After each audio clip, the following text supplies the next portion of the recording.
What is up? Welcome to the show, The Rewind with Bryon the Grizzly.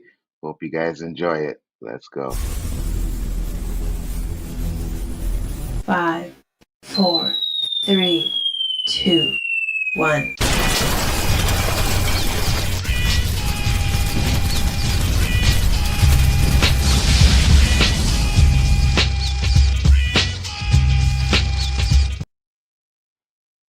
What's up, people? What is going on? Welcome back to another episode of The Rewind. Bigger Ford Entertainment, Bryon the Grizzly. How you doing on this Saturday morning, Bryon? Man, I got up, got some grits, some bacon, some eggs, some sausage. It's like, man, feel good now. I mean, that's the best way to wake up. I looked at my wife. I was like, that'll do. That'll do. That is right, guys. Get your breakfast ready. Enjoy the rewind. Let's go with the comments because you guys are starting early tonight, and I appreciate it. Collector Movies Man said, "Hey, Bryon and Bigger Ford Entertainment, how you guys doing this morning? Looking forward to the live stream. Thank you very much." And you know what's funny? I'm looking forward to it too. Hey, Bryon, I'm not sure if you really like the immortal creatures. It's just getting too interesting for me. It's taking so long for something to happen. It's not getting. No, so it's supposed to be a really cool concept, right? It's supposed to be this new book, so it's supposed to be this whole new I guess Harry Potter type of universe. It's taken a long time to set up. But if you're going to have a 3-book deal and you have 3 books coming out, you're going to have to set up a lot of world. And so, I mean, go back and read the first Harry Potter. And it took a long time. Like took 150, 200 pages to really even get the world to understand a little bit. So I'm good with it right now, man. I'm okay. I'm not as interested as I am. There's other RPG, like lit RPG books that I like better, but you know, it's something. Yes, sir. Yes, sir. Collector Movement also said, I wanted to tell you about the Charlie Sheen autobiography yesterday. He actually has a series on Netflix. It's pretty good. Check it out. Collector There's Movement. A lot of series coming out on Netflix about people's lives. I mean, I saw Tim Duncan's one. That's on Netflix? Yeah. When? It was like, what was it? Just a boy from St. Croix? I didn't get that shit over here. No, well. Yeah. Hey, listen, we can't be doing that, all right? Netflix, we need to get that Tim Duncan documentary on there. Buenos dias. Yes, my friend. How you doing? Having pancakes with bacon and eggs with Bryon and Nzo. Yes, sir. Pancakes, bacon, eggs, and the rewind for breakfast. That's what I'm talking about. How did you guys enjoy your Halloween? Well, seeing as that I don't have young kids anymore, I didn't do anything, but Bryon can answer that question for you. Man, I gave out full candy bars, dude. We had they had this apple cider, and they did, like, instead of Jello shots, they did pudding shots. And we were sitting out, and we had the projector going, and we watched a couple of movies, and it was a lot of fun. I mean, they did it up. You know, I came out, did what I was supposed to do, and the girls ran around the neighborhood. So what we do is our neighborhood, we cut off all of the streets. So kids are just running around like it's crazy. It looks like it's like the 1980s, you know, like you don't have to worry about people coming out because everyone's out there and watching the kids, and we all know each other. So, it was a lot of fun. My mom came out when I went out with the girls to hand out candy. So, yeah. It was pouring rain over here, but guess how many kids came to my house for Halloween? None. You are correct. 0. And that's been the last 3 years living over here. So it may be even longer. But yeah, Halloween's not the same here as it is for you guys over there. I gave out full-size candy bars, and my neighbors had a little adult party. Now, that's what I'm talking about. And I had waffles for breakfast. Waffles, that's my what I'm man. talking about, waffles there. Had pizza for Halloween yesterday. Pizza's fire. Trust me, pizza's fire. Hey, Bryon, did you hear that Netflix made a bid on Warner Brothers? Yes, we did. Yes, we did. Definitely did. Could talk about that. Someone that what's up? The new member. Thank you, Silhouette. Always a pleasure. 100%. Said, did you ever see Spider-Man Brand New Day set photos of the older woman with short silver hair and an umbrella? Maybe it's Silver Sable. Actually, I Interesting. think that you're right on with that. Silver Sable could be in the. I wonder if it's also what's her name Madam Web. Mm. Let's hope So they don't do nothing with Madam Web. Please I don't. wonder, are they trying to? They could fix it. Try to fix it. I don't know, but I know Silver Sable is isn't that connected? She's connected to what's his name? To oh my god, who's what's the Fisk?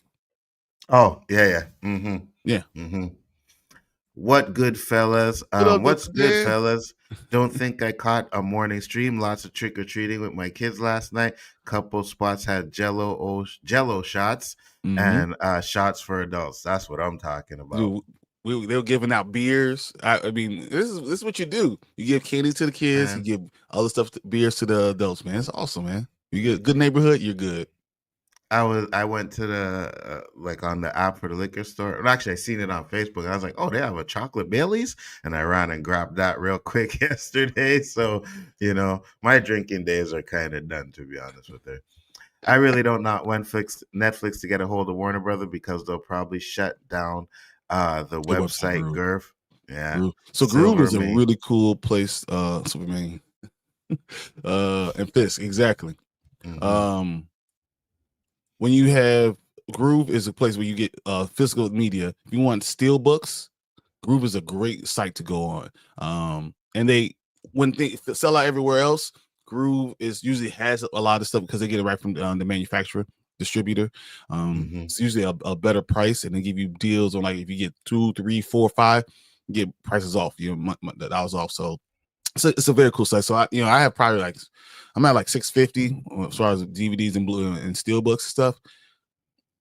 That's probably the way I go most of the time. And maybe she's working for Fisk since they said Spider-Man Brand New Day is set during the same time as Daredevil Born Again Season 2. Yeah, Exactly. possibly. 100%. And that makes sense why we have all these other extra characters coming in. I think it's going to be really good, but I worry about the hype that's not coming in from Brand New Day. When you talk about Spider-Man, people are breaking down every little thing that you get from it. As of right now, it's kind of all quiet on the Western Front right now, and I'm a little worried. Absolutely. But we got a lot to talk about today, guys. Thank you all for popping in. Much appreciated. We will be getting to our first topic right now.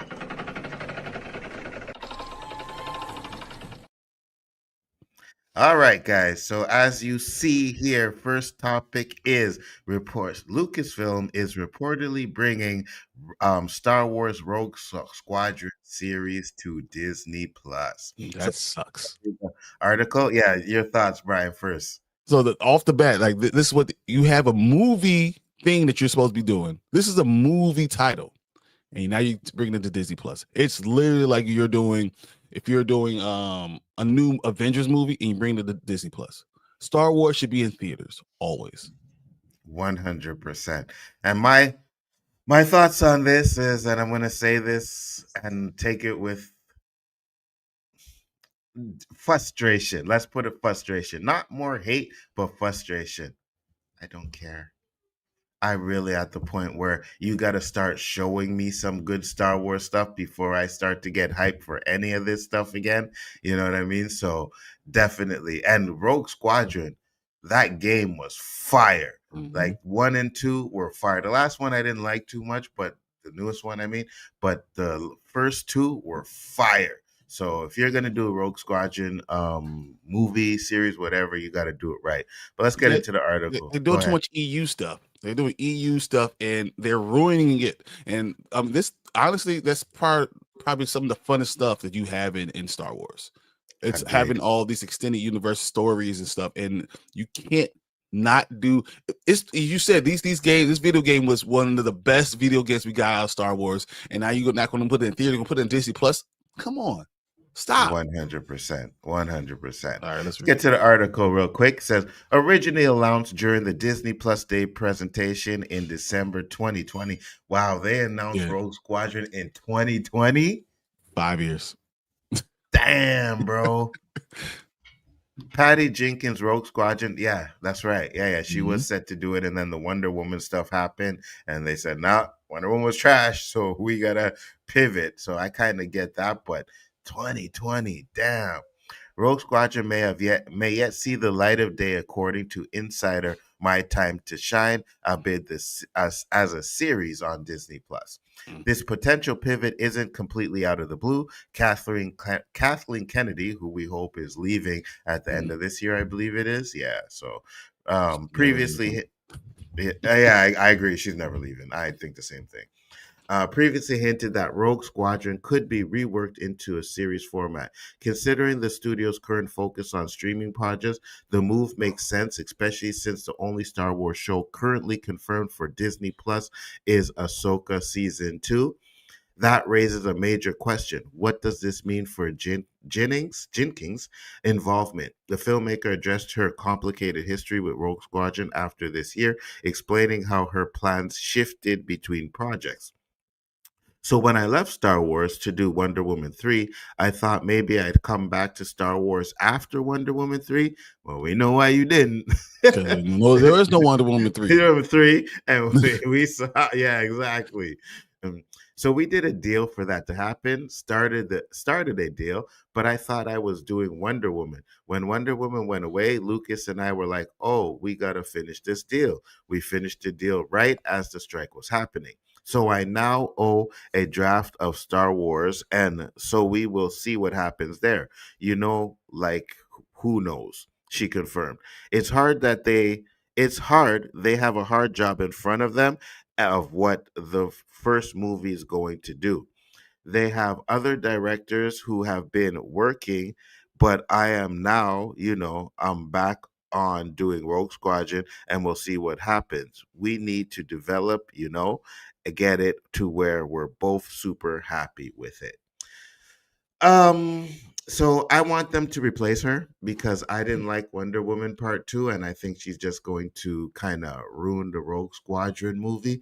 But man, if you can't get a Rogue Squadron movie right, you need to stop doing Star Wars. It's space battles. You don't need to have that much story in a Rogue Squadron movie. Just some great space battles. Your thoughts, Brian? What I don't want is you to make it into a love story. Because Facts. that's what they do when you get to a point where okay, all I'm going to do, this is supposed to be dogfighting. This is what the whole thing is about. Rogue Squadron. What's the Hmm. best part of the video game? That's what it is. So why would you go ahead and do these things? I don't know. I don't know why. Patty Jenkins should not be still writing this stuff. I don't know why she is. But if it's a draft and you see it and it's garbage, just throw it away. That's all I ask. Just throw it away. Get rid of it. Let's try something else. I think Lucasfilm needs better leadership. I agree. Mm. I agree. Let's get to the super chat. Silhouette Animator sent $5. Thank you very much. Much Appreciate appreciated. I think folks blame Kathleen Kennedy too much for the negative aspects of Star Wars. I think people above her at Disney cause what fans dislike. That's my take. What do you think? That's an interesting take. I've heard people say that because I mean we saw about even it's been Solo movie, and Bob Iger said, "Nah, we ain't doing that." Like he came out and Hmm. said it. But I will say it's when you're the head of a studio, that's the job.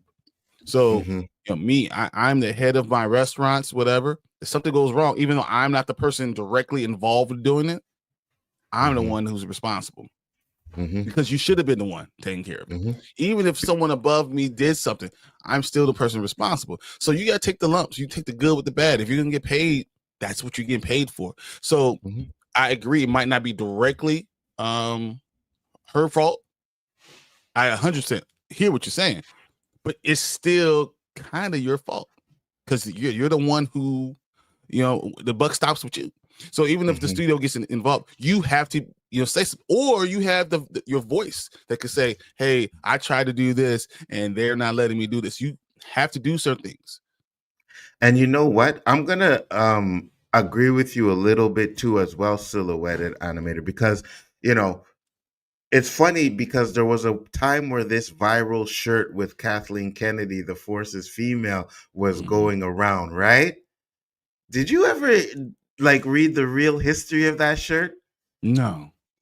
That shirt was a Nike campaign. That was a commercial for a Nike campaign. That's why they were wearing the shirt. Not because she was running around saying Star Wars was female. It was between this Nike campaign where they were doing this female empowerment shit, and she had the shirt that it said Star Wars, the Force is female.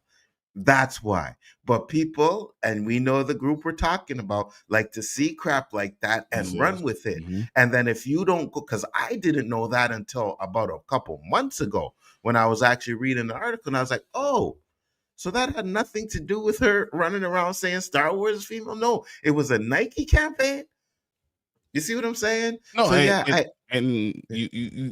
but once again, you're still the head of the studios. The things I'm burning for Kathleen Kennedy is pushing the rain part, pushing the rain.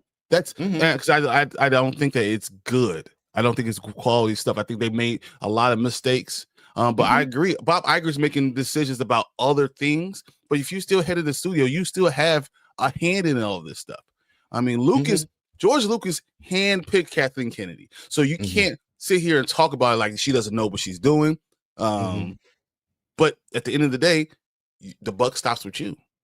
Yeah, 100%. That's why I said to a degree. You know what I mean? I get it that maybe some of the things she's put her nose in kind of ruin things. But then again, some of them are just bad Star Wars. You know what I mean? Like Solo was bad Star Wars. I don't ever remember hearing that she had her hand anywhere in Solo, right? Yeah. But Solo was just a bad movie. So yeah, I agree with you. And you're right, Brian. If you're going to take the credit when it's making $2 billion, you got to take the credit when it doesn't. Yeah. You got to take the blame when it doesn't do good either. You know what I mean? At the end of the day. I think she's doing some bad things, but I think the studio overall is doing bad things. Yeah, yes, and it comes to her, but it's not necessarily her that's doing it. Right. Like she may be okay in shitty projects, right? She might not be like, okay, yeah, this is what you want to do. I like that. She might not even have her hand in it, but she's okay in shitty projects. You gotta give blame for that. You know what I mean? You gotta be able to look at a script and look at what's going on and say that's good and that's not good. And I don't think she's there yet. You know? And then she's done such a good job with the older Star Wars. I think she's a really good producer as herself. I think she makes a lot of good decisions. I know we had this whole Mando Grogu thing. That's a big problem, but you have to look at the business aspect of it. It does make sense to have something you can sell a toy for. That's how we got Transformers and Voltron and all that. Like it's the toys, so it makes sense for some of the stuff. But when you have the sequel trilogy and what they did after episode 8 and 9, how bad it was.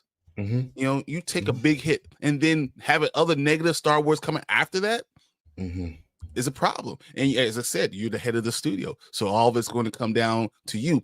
Even though we all know we've all had bosses that kind of throw us under the bus, even though they made the decision, but it still comes to you. And let's be real. I don't think it was Kathleen Kennedy's idea to make Finn a janitor. You know what I'm saying? I don't think that was her idea, right? I don't think it was all that much. Exactly. I don't think it was her idea to make Finn a laughing stock in the last 2 movies. You know what I mean? Like was directions that Brian Johnson and J.J. Abrams made, right? Those are their mistakes on that one. So yes, I agree with you. You're still the 100%. So 100%. when I'm talking about Marvel and I'm mad, about what they're doing, I don't care, who did anything. Kevin Feige's still responsible because at the end of the day, I was too hands off. Guess what, Kevin? I'm still going to be on you. Still you are still the head. Like I said, head of the studios, Kevin Feige. So you don't get all the credit, you don't get all the blame. Same thing's going to go over Kathleen Kennedy. If you haven't done a good Star Wars since you've been the head of the studio, I still got to blame you, right? Agreed. And it's like they took Mando, right, and said, oh, this is doing popular on the streaming service. Let's make it into a movie, right? Because it has a following now. I'm okay with them doing that too. But now you got to make sure that this movie is fire. This Oh yeah. Google movie has to be $1 billion movie, or else you should have just kept it on a streaming service if that's the case. You know what I mean? So they have a But lot that they really we got can to say make up that, right? for. But if Kathleen Kennedy, once again, there hasn't been a Star Wars movie made when she's been head of the studios that hasn't made $1 billion. Agreed. Even Other than be Solo. crap. So other than Solo, but I don't yeah, call Solo's not a Star Wars movie, but Solo wasn't. I don't even consider it in in that same vein. I think it's a one-off. One-offs are going to do good sometimes, sometimes going to do bad. It's going to hit some people. It's not going to hit others. But that's what Star Wars is now fractured, and you need someone that's going to come in and try to bring us all together. And I think that's the one thing you're not getting right now. And let's be real, 1 or 2 good movies, and people are praising Star Wars again. Oh, hell yeah. That's all it takes. You know what I mean? 1 or 2 good movies, because we are dying for good Star Wars. So you give us a Mando and Grogu and it's fire, oh yeah, people are going to be happy. You know what I mean? So it doesn't take much, but I also think that you got to be very careful going forward with what you're doing with your Star Wars stuff now, right? You can't just think like, oh, well, we're going to put out a Mace Windu show and it's going to do popular because it's Mace Windu. No, you got to make sure that show is fire, right? That's what they thought with Obi-Wan, and I didn't like Obi-Wan. I really didn't like Most people did. You know what I mean? They left too many questions like, what the fuck are you doing? Yeah. They made a lot of mistakes in that I think they shouldn't have made. But guys, let us know what you think. Are you excited for Rogue One? Do you think it should be in the movies? Do you think it should be in series? The one more thing I'll say is I think it might work better as a series, especially the type of movie it's supposed to be, right? I think it might work better as a series than in an actual movie, but we'll see how that goes. So what do you think? I just still want my Star Wars to be epic. I want to feel like it's an event. I know like there's a lot of people that, for me, Star Wars is the Force. Anything that doesn't have the Force in it just misses me. It misses me, I agree. So, but that's why like I don't like Andor. I like Rogue One. So so I those are still two good stories, right? They're very much in the same vein. But when you list the Force for me, it misses me. So like, and that's just how it is. And there's going to be people that they're going to like that, want to have the extending stuff that doesn't have the political thriller and all that stuff. I don't want that. I want that in something else. I don't want it in my Star Wars. I want the Force. I want lightsaber. I want that type of energy. I don't necessarily want a political thriller with nothing to do with the Force. I don't. It misses me. It just does. No, I agree with you 100%. I need Force. I need lightsaber battles. I need that kind of stuff in my Star Wars. That's what Star Wars was built on. And I think when you don't put that in there, it's definitely a hindrance. It doesn't always work. You know what I mean? So you should have it if you're going to do the political stuff. As long as, once again, Rogue One was really good. And I think like because they still had the Force, they still had Darth Vader, they still had some lightsaber, they had some stuff in it to kind of bridge the gap. I think that when you go, it's like you don't go too far to the left or too far to the right. That's kind of where I am. And I think if you could stay in the middle, you could do a good story along with the stuff that makes Star Wars, I'm all for it. I agree with you 100%. But guys, let us know what you think. We're going to get into the comments real quick and then move on to the next topic. So we'll do these comments real quick. Silhouette said, yeah, maybe she's working. Okay, we read that one. Welcome to Derby. Episode 2 was fire. Derry. Facts. Oh my God. I was watching. I had to turn it off 3 times. Anytime I'm so involved, I have to turn it off. Like, whoa, I need a break. That means you're special. That means you're doing something right.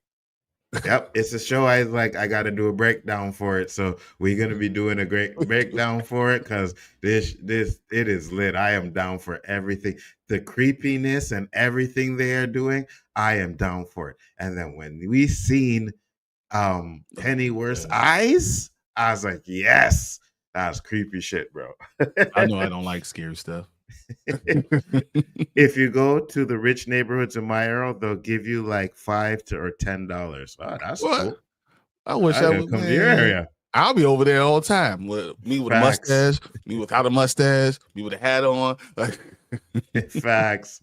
Said, please don't ruin the books, Disney.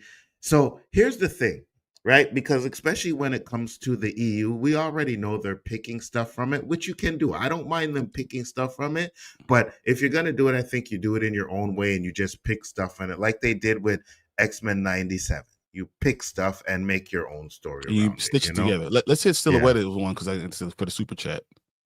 Oh, I didn't get that super chat. My bad. Oh, was there another one? At the 10. Oh shit. Oh yeah, I didn't see that. My bad. Silhouette sent a $10 super chat. He said Rogue One was a perfect story for showing how it literally took everything the rebels had and more, including the lives of all the main characters, to ensure hope was not lost. Thank you for the $10 super chat, Silhouette. Much appreciated. Go ahead. That's right. Like I think, but they did it within Star Wars.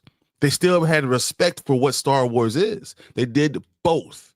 You know, we still have Vader holding on to the ship. You still have him doing those things. You still knew the Force was around. I don't want you to do it. It's like going to a Captain America movie and never and talking about Sam.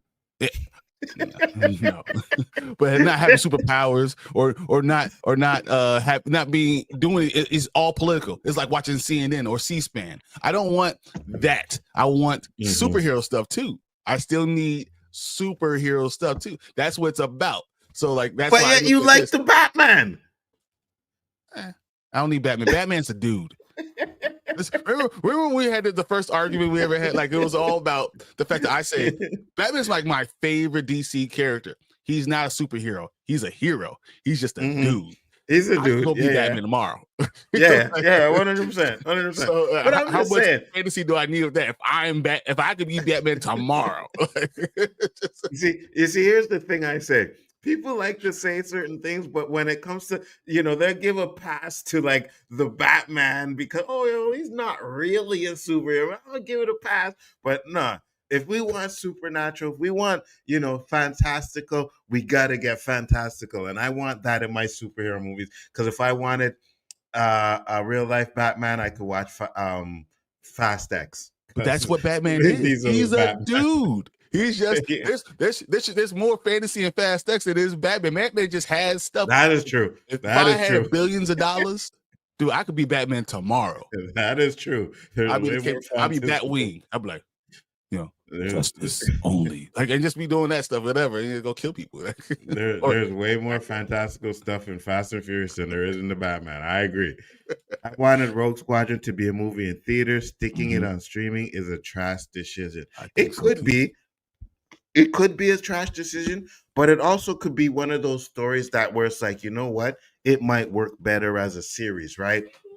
Where you can have a dogfight at the end of every episode, or you know what I mean? Every episode is a mission where there's a dogfight or something like that. But you gotta I'm like you, it can't be no love story, and we can't be like following, what's going on behind the scenes with the rebels and they're doing this. No, you gotta get into dogfights. Every episode has to be some sort of fired 10-minute dogfight at least. You have to put money in it, and it's hard. Yes.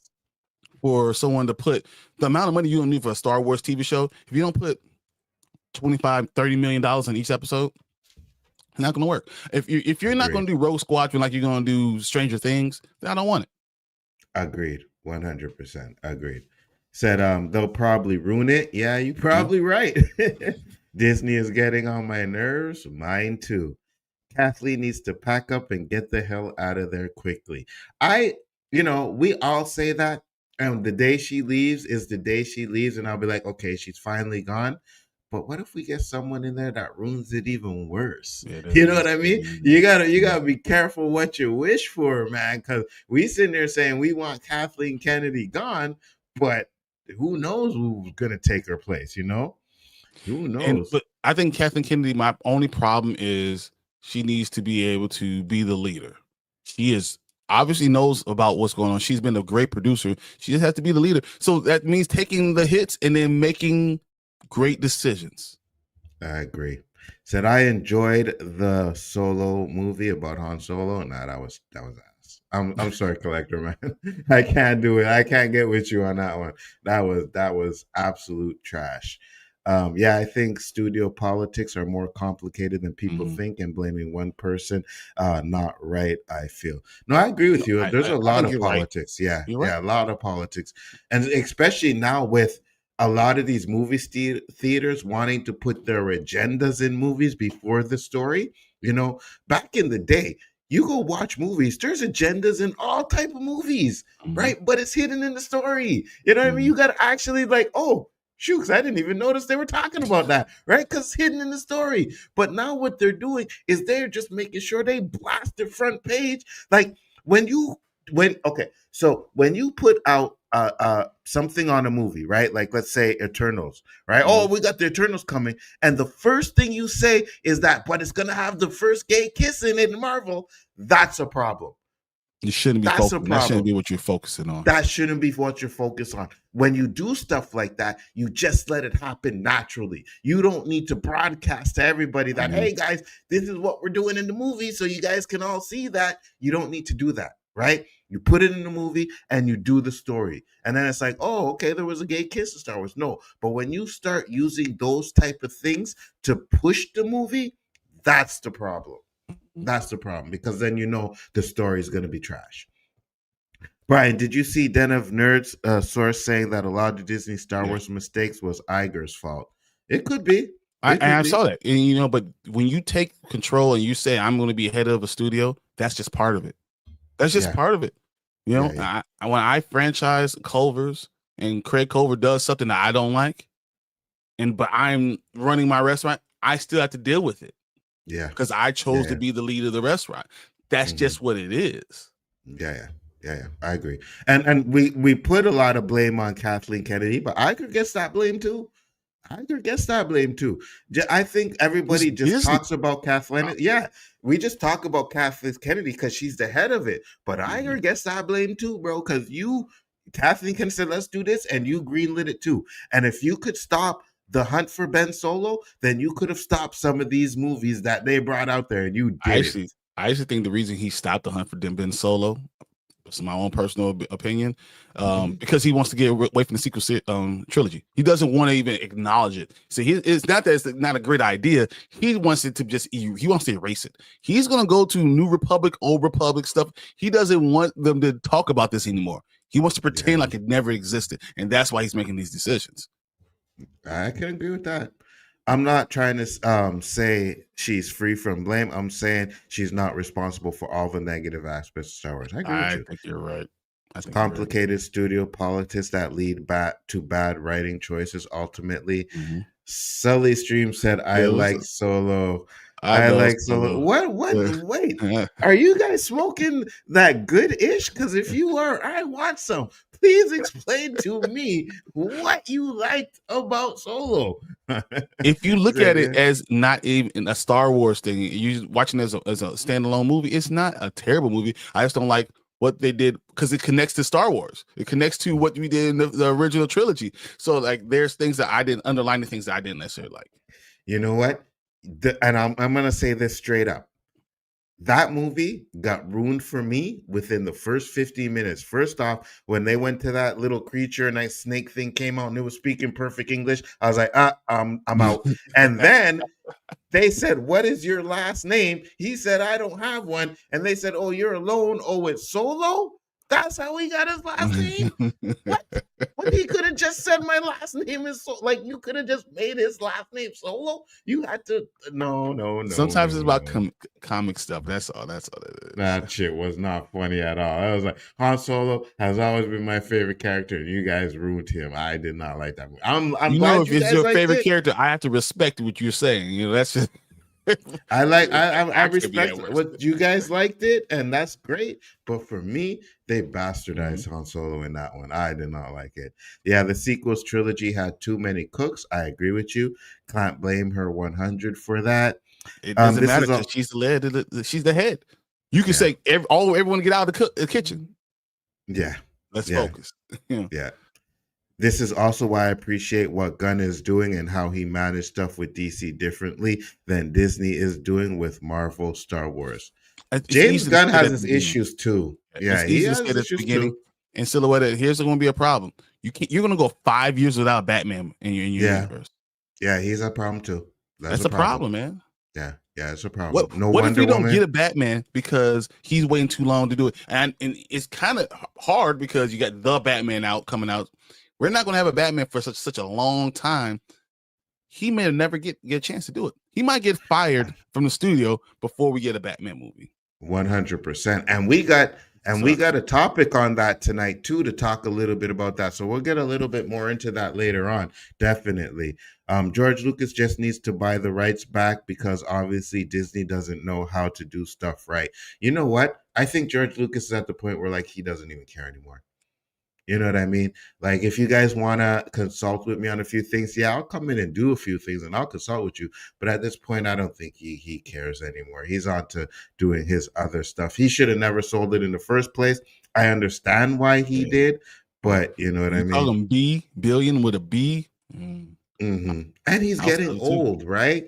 Like, like when George Lucas does a Star Wars trilogy, it takes about 8 years to finish.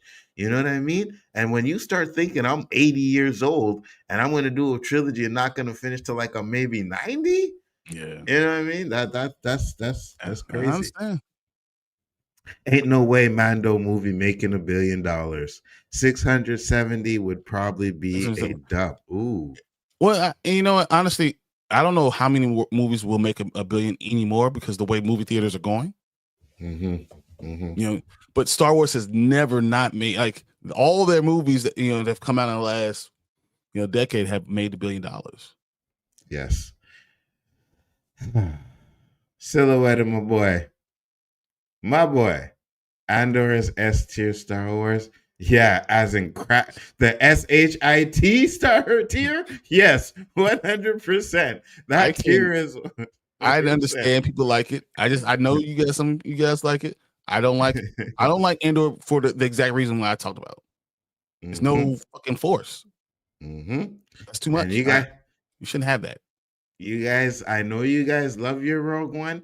I hated Rogue One too. No, I did not like Rogue One. For me, it was the characters. I did not like any of the characters in Rogue One. I did not like it. You know what I mean? And that was what really threw me out is I wasn't invested in Jean Erso. I wasn't invested in none of those characters.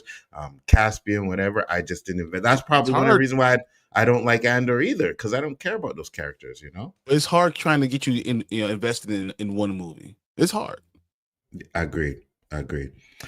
Still there only good things Star Wars that's done Andor, Star Wars, and Force Awakens and Rogue One. Force Awakens, man. I like Force Awakens. I think that it was a good movie. It could have been a launching pad. Force Awakens could have been good if they stayed with the story they originally wanted to go. Agreed. Star Wars is crazy. See, Star Wars is more than here's the thing, right? And I know a lot of people say that. And Star Wars is more about more than just the Force because of EU stuff.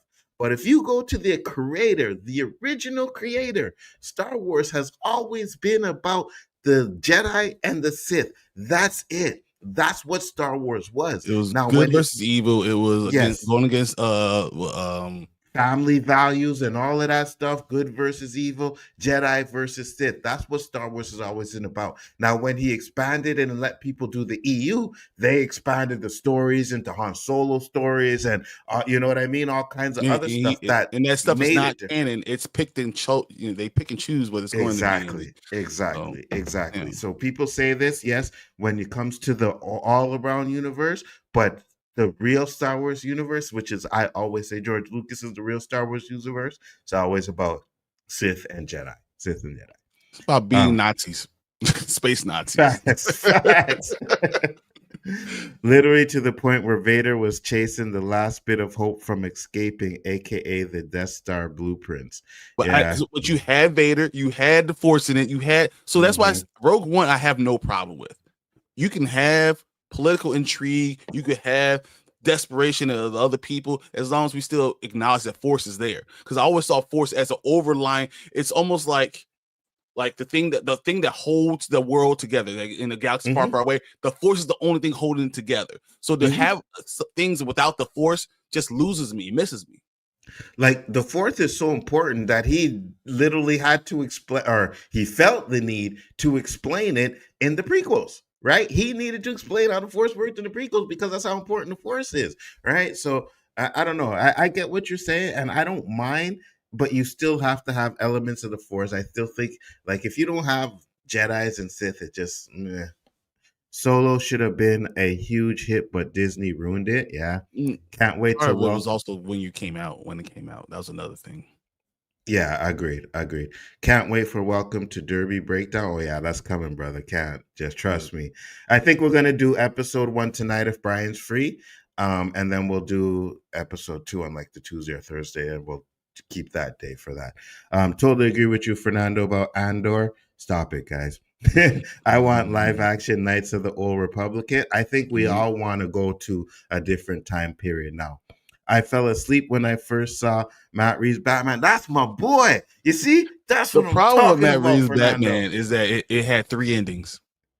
Like Yeah. it ended, and I was like, "Oh, it's over," and then it stopped, kept going, and then it ended again. And I'm like, "Okay, it's about to be done," and it's not never over. I didn't understand Batman got super digits in his bank, though. Yeah, 100%. because Batman does. Batman makes billions. Batman is even bigger than Spider-Man with making billions of dollars of movies. That's just what it is.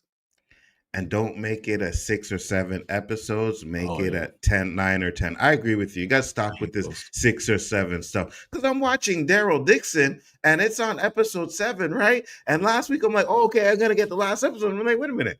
Was It that the is the last last episode? episode. That Yeah. like this is the last episode? No, there's more we got. You know what I mean? So I was kind of disappointed with that. So yeah, we got to get back to that. I think Mando Grogu will totally make a billion. I Said think I so too. respect. Oh, I respect your opinion too, brother. I respect all you guys' opinion, and just because it's different, don't hate Mhm. me. I'm just saying, How you about know. me and him argue all the time. All the Tony, what up? He said, what, you hated Rogue One? I Yes, know, yes, I man. did. Yes, I did.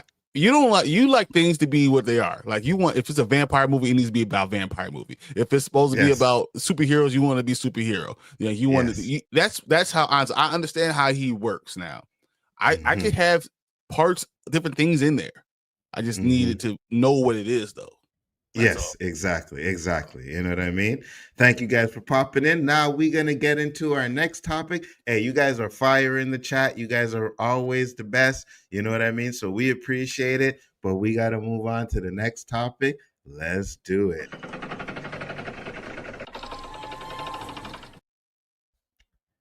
All right, let's do it. Look here, guys. Spider-Man 4. Let's pull that up real quick. Oh, I did. It's there. I don't see it. That's fine. Oh, you don't see it? You don't see it on screen?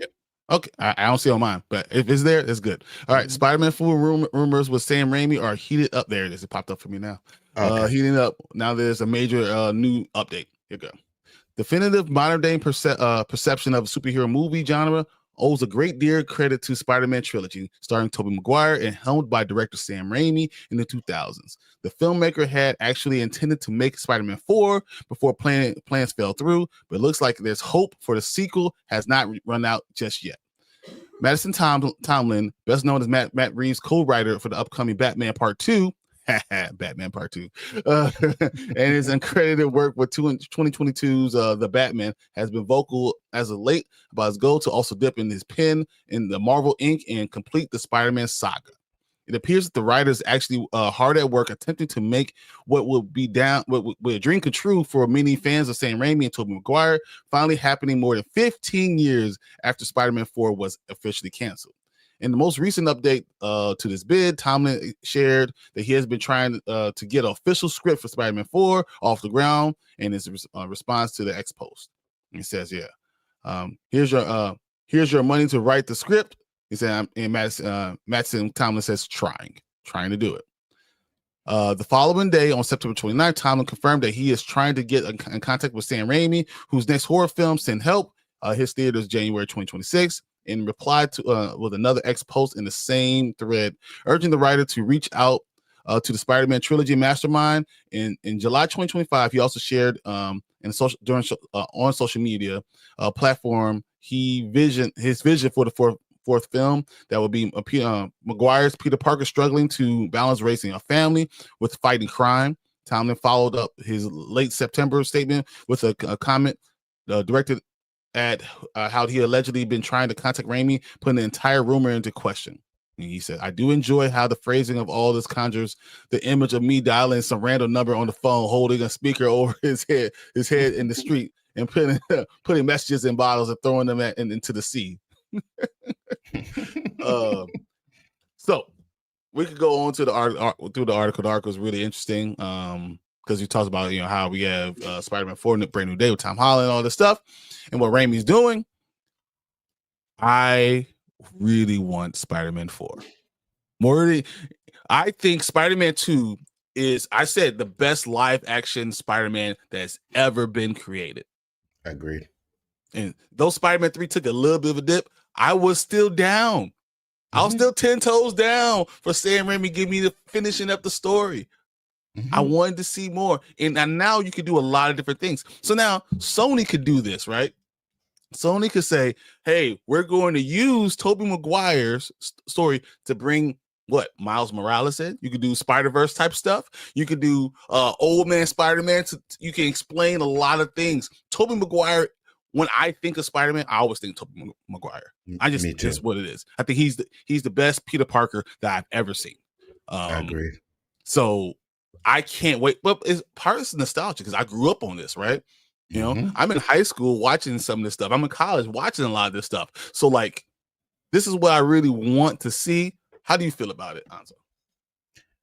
I'm right there with you, man. When I think about Spider-Man 4, I'm like, yes, give us some Spider-Man 4 because, and I'll say this, I hated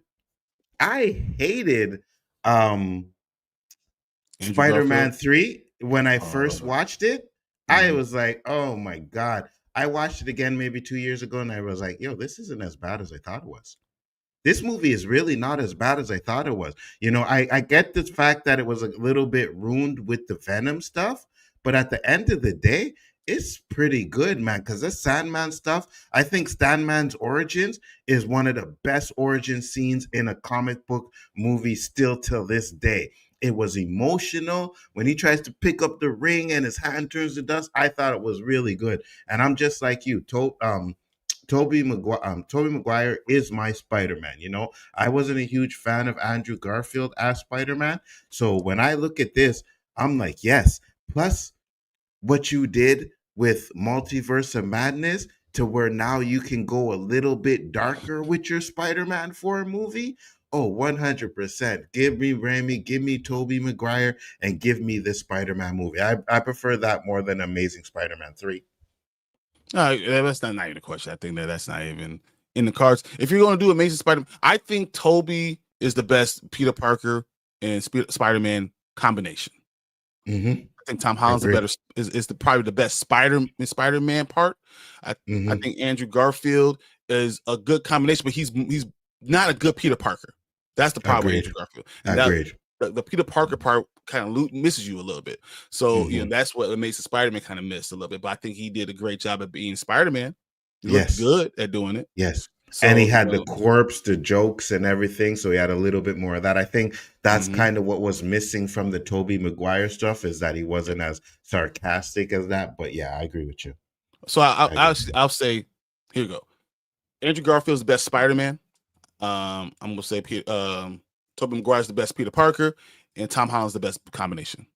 Combination of both. Yeah. I can see that. Both. And I want to. I feel like we haven't got a lot of Tobey Maguire. Like we were getting a lot during the early 2000s of Tobey Maguire. We haven't got a lot now, and you can almost envision in your mind that he was gone doing the Spider-Man thing, raising the family, and it'll be like us catching up with our favorite superhero. And seeing his family, seeing what's going on. And if they can sneak in a way to bring in Miles Morales, this could be fire. 100%. And I say this too, because even when they did No Way Home, it was good to see Andrew in there. But my theater, I think Toby got the biggest pop. And I remember sitting there watching it and being jealous because I know a lot of people in the theater didn't know they were going to be in it, right? We did because we YouTubers, whatever, we're on it. But a lot of the people in the theater had no idea that these guys were going to be in it. And when Toby Maguire's when he came in and that theater popped, I turned to my son, I was like, I wish I never knew they were coming because I would have felt the same way these guys felt. You know what I mean? And I think that's a huge thing. And I hope they do that with Doomsday and Secret Wars to where it's like there's characters in there that when you see them, it's going to be a big pop because they're putting everybody's name out. So please hide somebody. You know what I mean? Like, let us not know that someone's in it so we can get that kind of pop, that feeling. It's interesting. Just saying. So you don't want them to do a second reveal of casting. No. I want them to hide someone who is like big, like let's say Blade, right? I'm just using him as an example, right? Because even when Blade popped up in Daredevil, it was like, oh, and then they did the Gambit. Gambit was hidden, and Gambit was like, oh, and he was fired. Yeah. That's the feeling I want. You know what I mean? I don't want to go in there knowing, okay, I'm just waiting for Blade to pop up or this guy to pop up. No, I want to be surprised. So I hope they do that. Okay. Deadpool was fire when you saw that, so I can agree with you. I can definitely agree with you. But this is what we're thinking about this, guys. Let us know what you think about Spider-Man 4. Do you really want it? Do you not want it? Do you think Sam Raimi doesn't want it? Tobey Maguire already said that he could be down. He'll be down regardless. So what do you guys think? What's your opinions? We're going to check out these comments real quick, and then we'll go on to the next topic. But what we got first right now? Yes, sir. Let's go to the next topics where we are. Okay, so we got that's more than what, yeah. That's more of what the writers want than Raimi, because Raimi's still working and the writers are probably not. Facts. So Raimi's continuing to do stuff. He did Multiverse of Madness. I went back and saw Multiverse of Madness again. It is fire. I don't care what anyone says. Me too. Me too. Me too. You know? I don't. I think a lot of people hated on that because it was like, oh, you put in Professor X and the Illuminati and you killed them off so quick. Yes. I was down for it because the way they killed them and the fact that it was like showing how powerful Wanda was. Okay, I'm cool with it. I knew they weren't. People were just mad because they had all these things talking about all the stuff that all these characters are going to be in it, and it didn't have every character they wanted in it, so they got mad, got butthurt. But honestly, when you watch the movie itself is fire. Agreed. Tony says the problem with Batman is Robert Pattinson felt like an emo drug addict who happens to be rich. Facts, Tony. 100%. I know Tony feels that way. I know that. Collector says I want a Spider-Man 4. Also with Tobey Maguire. Tobey is my favorite Spider-Man. I respect it, man. Me too. I do. The little Goblin Jr. The Tobey is the best Peter Parker ever, and he is exactly what Peter Parker is. The idea, imagine a nerd. All he gets his powers. Now you don't have to wear his glasses. He's doing these things. He's figuring out the stuff. He's, the webs. I thought the webs were better from Tobey Maguire. It's coming right out of him. That makes more sense without spiders. Like it just, I liked what Tobey Maguire was the entire thing of a Spider-Man. So it was weird at first watching him because I got where people were saying it's like, there's times in the comic book where he ran out of webs and he had to use, his brains and stuff like that. So I got that. I understood that. But at the same time, you're right. It kind of made more sense for him to have the webs come out of him than to have to build them. You know what I mean? So and then lose it. And then lose it. And then you have to create something to do it. That's a better way. Fernando says, I love Multiverse of Madness. I don't understand the hate. Me either. It's so good. It's the best thing they've made in a long time. So why are we doing this? After post Endgame, it's the best movie they've come out with. Agreed. It's really good. And I love the scene where they're going through the universe. They turn into paint and then they turn into like blocks and stuff. I thought that was cool. And people were like, oh, we needed to see more of that. That wasn't the way the story was supposed to go. So I'm okay with that. You know what I mean? A taste of what the multiverse is going to be. Yes, exactly. 100%. And then they dropped the ball after that. Tony says Spider-Man 4 makes so much sense right now. I agree. Mm-hmm. It works for Sony. It works for Marvel. It works for everybody. So let's just do it. Agreed. And you could still do your Spider-Man 4 and still have Tom Holland in the MCU. You know what I mean? It It doesn't could be change his swan anything. song. This is Yes, giving yeah. Tobey Maguire's swan song. Facts. Introducing Miles Morales. Give Sony their Spider-Man, so that if they want to do that Spider-Man universe and F it up, let them do it, whatever. But but right now Miles Morales is the most popular of all the Spider-Man. But let me say goodbye to Tobey. All right. And Tom Holland's going to be there regardless. And what you do, and I'm going to say this right now, you get the writers from Into the Spider-Verse to do Spider-Man 4 because they know Spider-Man. They know Spider-Man. You know what I mean? Then it might take 7 years before it comes out. So I don't know. Yeah, because hey, for whatever reason, yeah, the dude's a perfectionist because the way they talked about like Beyond the Spider-Verse, like the making of it, how he pushed the screw and stuff, I get it. But if you're gonna make a movie that's supposed to be, and I think those movies are perfect, then I guess you gotta be a tyrant. You gotta be. So I would like to see Tobey as a mentor of the young Miles Morales in Spider-Man 4. Yes, that's exactly. Show him the ropes, and then at the end of the movie, let Miles Morales take over. And Tobey go be with his family. Don't even kill him off. Just let him be with his family. He feels like I passed the mantle. Right. I can now go ahead and be dad. Right. You know, be everything my family needs, and the streets are safe because we got Miles Morales there. Kind of exactly like they did in Into the Spider-Verse, right? I know they did it kind of way where, was forced on him, but you do it differently, but you still have Spider-Man mentoring Miles Morales, and you have him go off and have his kid with Mary J at the end of the movie, and Miles Morales is the next Spider-Man. Yeah, definitely. Definitely. So yeah, I did see you posted the horror movies. We're going to actually go through all of our horror movies on Monday. What we watch through the month, but usually we break down more horror movies, but this month we didn't do it. So, but we'll definitely go over that collector on Monday. Cool. What are you going over? Like your favorite horror movies of all time, or something like that? What do we do to get ready for Halloween? What things do we do post Halloween? How do we get ready? What do we watch that makes you feel like it's Halloween time? Oh, you guys are nerds. Nerd. I'm like, if you want to say like, let's go with the best horror movies, I'm down. But you know what I do for Halloween? I sit on my couch and I watch whatever's on TV. You know what I mean? And if it happens to be basketball or football, oh well, Oh no, so, I was dressed up. I know Tank got dressed up. Grandman was awesome. Captain America, yeah, that was fire. This was fire. This is what we did, yo. It was definitely better than his Miles Morales suit. I'm gonna give you that one. But anything with the shield works. Yeah, it was fire. It was fire. It was fire. All right, guys. So we're gonna move on to the next topic. That was fun. I'm so happy we talked about Spider-Man 4, but we're gonna have to move it on. Nzo, you want to go ahead and take over? Yes, sir. Let's do it. Hold on, a little bit slow tonight. All right, guys. Hold on. Let me switch my sides. There we go. Next topic. I know you guys have seen it. I know it's coming. Let me try and find the newest one. I think this is it. But we definitely have to do the trailer for the Stranger Things. I know Collector Movie Man's gonna love that because he loves doing the trailer stuff. And we got a doozy for you on this one, which is, man, everything is. We got the new Netflix trailer, so we're gonna watch this, and I want to know what you guys think. And are you ready for it? He said, "Nzo, don't you blow trees?" I don't like the way you said.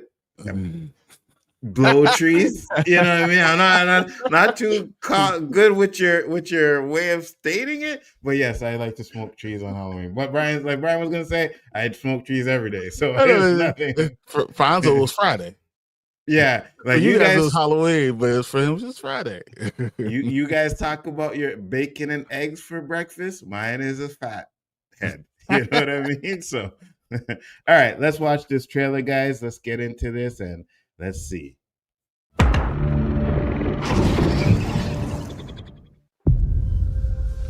There are good people, brave friends, who have helped you fight your battle in the past. What if I told you there was a way? A way to bring them back. I need you to fight one last time. Let's end this, kid. It's risky as hell. But you're the ones on the battlefield. You miss me.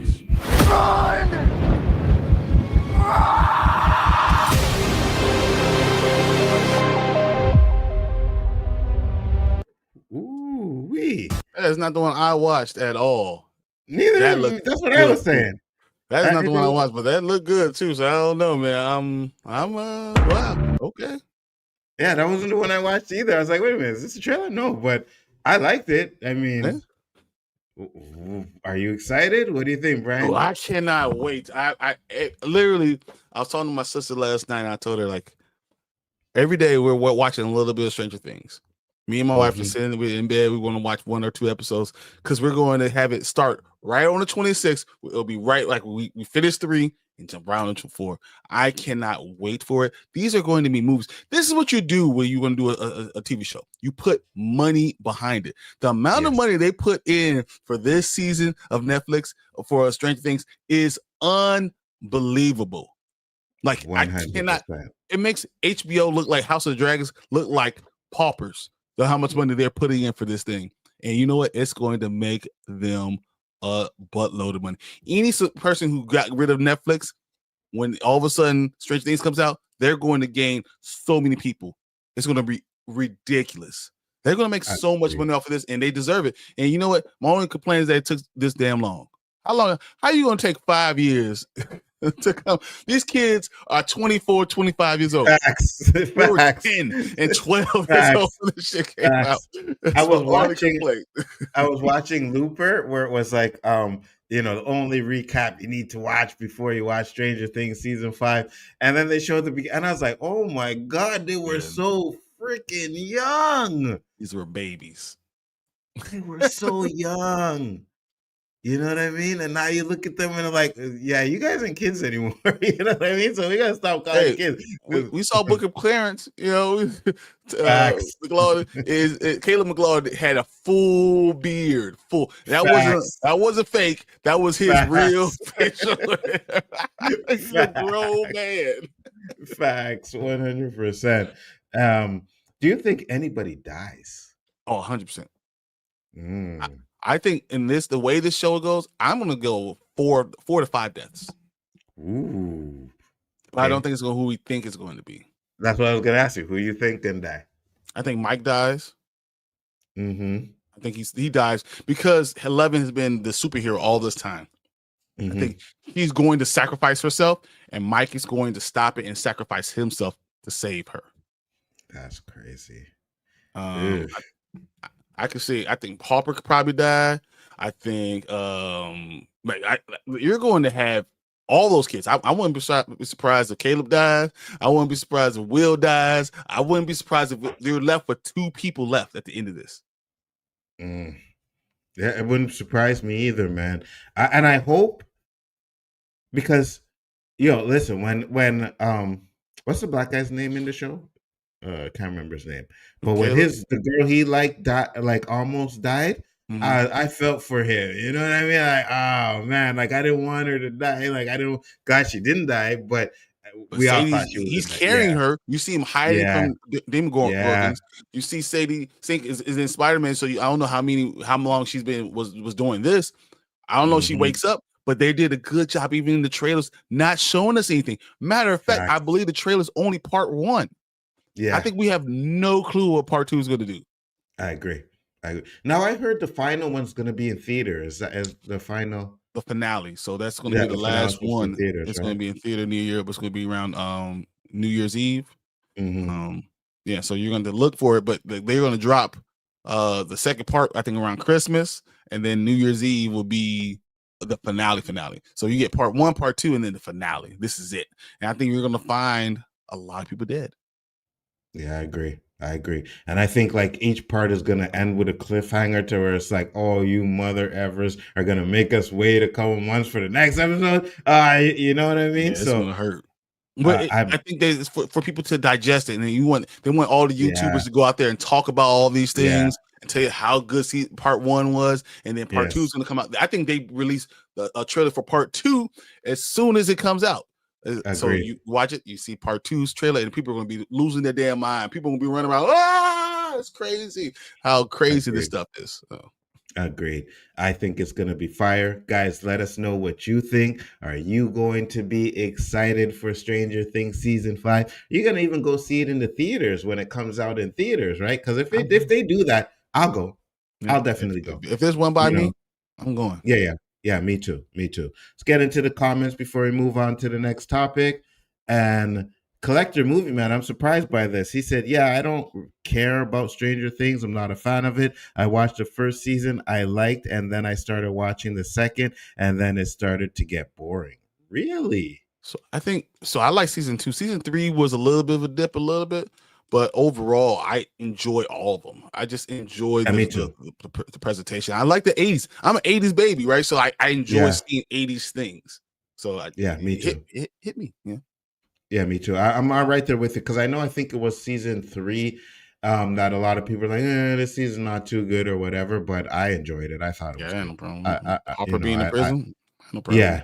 Yeah, me neither. And then that scene in the Russian with the Demigorgons coming out and stuff, that was fire. I'm sorry, that was lit. Brian, facts. Andy filmed it. Welcome to Derby in 2023, and the cast already looks older. It's crazy. Yeah. That's always a problem. What do you do? Mm-hmm. But it's always because it's Stevie King, so they're gonna kill all of them. That's what they're gonna do. It's always a problem when you have kids, right? Because look at the freaking, you know what I mean? You start off as a little kid, now it's like you can't call him a kid anymore. And it's not even like Boy White's a grown ass man. Show. Yeah, Boy White's gonna have a big old beard. Yeah. Facts, you know what I mean? So it's always crazy. Eli, what's up, brother? He says Stranger Things will be shown New Year's Eve in IMAX. Yeah, I'll see it in IMAX. That'll be fire. That's crazy that the final episode is 3 hours. No, but that's how you do it. That is how you do it. You go out with a bang. You make that last episode. Facts. Facts. What's up, Nanette? How you doing? She said she became a member. Thank you very much. Appreciate it. Always. Every episode will be longer than the average. Our time will be 1 hour and 30. That's again, that's how it should be, right? If you're gonna do shortened seasons, right? If like we talked about earlier, where it's like, oh, you only give us like 6-7 episodes, then every episode should be like an hour and a half. If you're gonna do that, at least that makes sense. At least that kind of takes up for the last couple of episodes. But when you're making them freaking 45 minutes, it's a problem. It's a problem. Rumor: one main cast member will be killed off. I want more. Kids, yeah, I want all. I think I want like more too. 3 or 4. Kill people. People need to die. Agreed. People need to die. They need to make the final episode of House of Dragons 3 hours. Not a House of Dragons fan, guys. You know what I mean? Not a Game of Thrones guy. So yeah, that's just me. I don't mind longer. Yeah, go ahead. I like it, but it's you can't all of a sudden put money into something.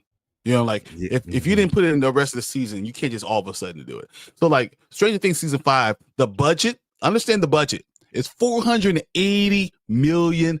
That's crazy.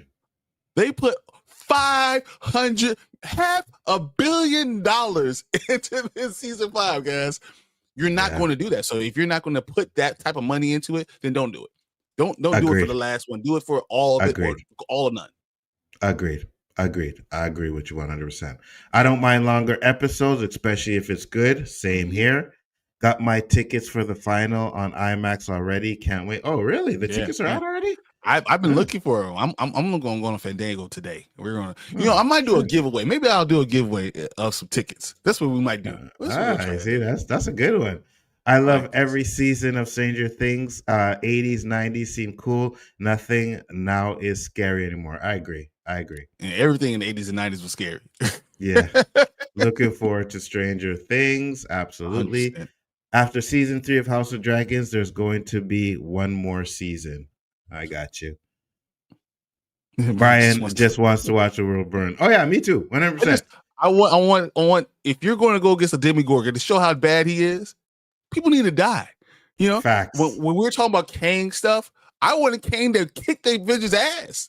Facts. If you're going to make him a big final boss, knock him around. People, die. This is what it is. Don't tell me you got some bumps and bruises in me. You know, you're the greatest threat to anything. The Demogorgon is trying to ruin the entire Earth, the planet. Everything's supposed to be gone. He's trying to throw it all down the drain. People need to die. Facts. Brian, I agree. They need to show that Vecta's not playing around this time. Facts. Exactly. Facts. And I think Vecta's cool too. I like the way his origins did. Like, I think they did a lot of good stuff in that. I have a question. How would you feel if they kill 11? I think that's where everyone's going towards, thinking that she's going to be the one that they're going to sacrifice. Which, whatever, if it happens, it happens. I just don't think that's what's going to happen. I think it's going to be one of those bait and switch. Like, you see her trying to sacrifice herself, and then Mike jumps in and says, "No, I'm going to be the one who dies. You're going to live. You need to get to live. You need to get to live your life. I want you to live." With Harper as her father and stuff like that. So yeah, I could see that. I'm assuming that at least 3 kids from the main cast of Stranger Things will die. Who do y'all think might die? Just as long as they don't kill the black kid, I'm cool. He's the only one in the show. Yeah, Mike, he's the only one in the show. We're not killing off the only black kid in the show. You know what I mean? Come on. His sister's doing a good job too. Come on. Oh, yeah, his sister. Yeah, okay. So we have 2 black kids. Yeah, I forgot about sister. His sister was good, though. I like his sister, though. Mike, Will, and I don't know. The other one is going to be interesting.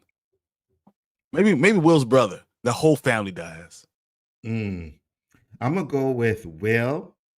I'm gonna go with an adult. I think maybe the moms or Harper might go. Harper kind of, because I kind of see them wanting to maybe giving 11 her father figure, right? But I could also see them killing Harper and 11 kind of moving in with Will and their mom and having a family there. Like, so Will dies, Harper dies, and then she takes over. But that's kind of what they already did season 3. So that's why I think it's gonna be a little bait and switch, and that's why I think that we're gonna see Winona Ryder's character die. Yeah, her too. Yeah, I can see that too. I think that season 1 is okay, but not my favorite, like seasons 2, 3, and 4. No, I got you. I think season 1 hooked me, and I think season 2 was really good. Yeah. Season 2 was really good. Are y'all going to the movie theaters to see this final season of Stranger Things? Yes, I will be. I'm trying. Yes, 100%. Yes, if I could find a way to give away a ticket or give away a Fandango gift card to go do this, I will do this. Maybe that's what we'll do next week. Go. Make sure you check out. No, I'm talking about here.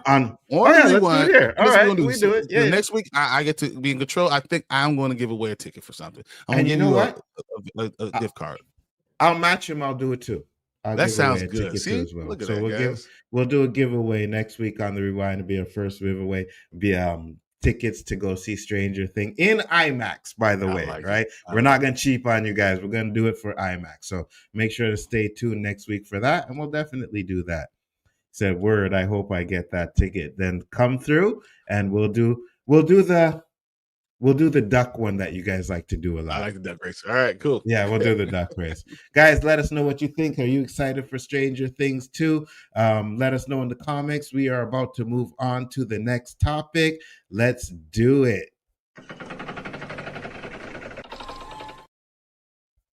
All right, guys. We're going to look at James Gunn real quick. And we've been talking about this for a while, but James Gunn looks like he's going to be keeping his position at DC Studios. It seems to be safe no matter if Paramount buys DC, which is not necessarily a given. Just saying it's not a given. So I'm going to read through this one. We're not going to stay too long on this article because we know a lot of stuff is going on with James Gunn, because we also know that Netflix is putting the bid in. We know Comcast is going to put a bid into. But if Paramount, if this is what that dude wants, if they do, it looks like he's going to stay on. So there you go. James Gunn's position at DC Studios seems to be safe as Paramount reportedly intends to keep him on as co-CEO. There's been a lot of speculation regarding James Gunn and Peter Safran's future at DC Studios. Now, a new report indicates that should Paramount buy Warner Brothers in Discovery, the co-CEOs will remain in their position. So DC Studios has been recently formed, but speculation is already running rampant about the studio going away. This started when it was announced that Paramount had been submitting bids to buy Warner Brothers Discovery, which in turn prompted the confirmation that the legendary studio was indeed for sale. Shortly after that, people began to wonder whether the future of the DCU was in question. Speculations became more prominent when James Gunn seemingly addressed a possible exit from his position during an interview. According to the new report, however, James Gunn and Safran Place studio is safe. Per Bloomberg, Paramount Skydance CEO David Ellison, who has been the driving force behind the bids for Warner Brothers, wants to keep the creative team of the two studios while consolidating some of the marketing and distribution, according to people familiar with his plan. Okay, so it looks like he is staying. I'm gonna read this real quick. So this is the John Campion show. So I know a couple of people around Paramount into which I wrote. And I quoted the article out of Bloomberg. Said Ellison plans to keep a creative team in place, and specifically and directly as does that include Warner Brothers Motion Pictures co-chairman Michael DeLuca and Pamela Abdy, and does that include James Gunn and Peter Safran? Which they gave me a simple response: yes. So if we do get Paramount finally go ahead and Skydance buying off Warner Brothers Discovery, we're going to keep James Gunn as of now. Now, what this does not say is if they don't make money and these movies don't pop off, that they're going to keep him forever. Mm-hmm. Transition will be just that he's there. This doesn't mean this is going to be forever. Okay? Exactly. I think that's just a way to put it out there to be like, you know what? Guys, don't worry. If we buy it, you're still going to get to see James Gunn stuff. Don't worry about that. You know what I mean? Giving also James Gunn confirmation that you're not on the hot block yet. But we talked about it backstage. It's like, okay, that's fine to say that now, but you buy it, right? You let Supergirl come out and you're like, you know what? That's probably not our problem because we had nothing to do with that. So we're not really losing money on Supergirl. But now we're going to push his next project, and his next project doesn't do well, and then the project after that doesn't do well. How long do you think Paramount is going to stay with James Gunn? Not that long. You know what I mean? Paramount will push for standalone movies. That's what they're going to do. If they realize that this is not working, this universe that they're trying to put this money into, they're not going to do this anymore. You know, because what we will see is that James Gunn is now going from Superman, which was fine, you know, to Supergirl, to the Clayface, you know. So like you're doing things that don't include the Holy Trinity. We already had Creature Commandos, which was good, but it's not going to make you money. When you're trying to start a studio, you have to make money, right? And when you have a studio that's built on the back of Superman, Batman, and Wonder Woman, and not to have a Batman, Wonder Woman, anything coming forward, I think it's dangerous. And I worry because now we're not going to be able to get a Batman in 2027 because the Batman comes out in 2027. So we know the soonest you're going to get a Batman is 2028. And Wonder Woman is not even in pre-production. So we're talking about of this Holy Trinity that they have, not having any of them out for 2029. And if it doesn't make money, and we're talking about 5 years into the studio and you haven't done anything, I don't see James Gunn being able to stay. Has he even talked about a Wonder Woman movie? Like, no. I don't even hear any talk about Wonder Woman. I get it. James Gunn may want to focus on, the lesser known characters, and that's fine. But that's not how you start. You start with the known character first. Because I could promise you this. If Marvel had all their characters, Iron Man wouldn't have been the first movie they started. Hell no. First movie they started with. They only started with Iron Man because out of all the characters that they had, I think he was probably the most popular, even more than Captain America, right? So he's a C-level character already. They didn't have anyone left. Exactly. None of the X-Men. They didn't have Spider-Man. They gave away. They sold off all the big parts. So Iron Man was left. You know, Yeah. Yeah, I think at the end of the day, he would have probably started off with some kind of X-Men stuff or maybe even a Spider-Man, right? Because that's the money maker. That's because look how long they fought hard to get Spider-Man in there. Not only did they fought hard to get him, they have been fighting hard to keep him to the fact where Sony is still dictating pretty much what they do with Spider-Man.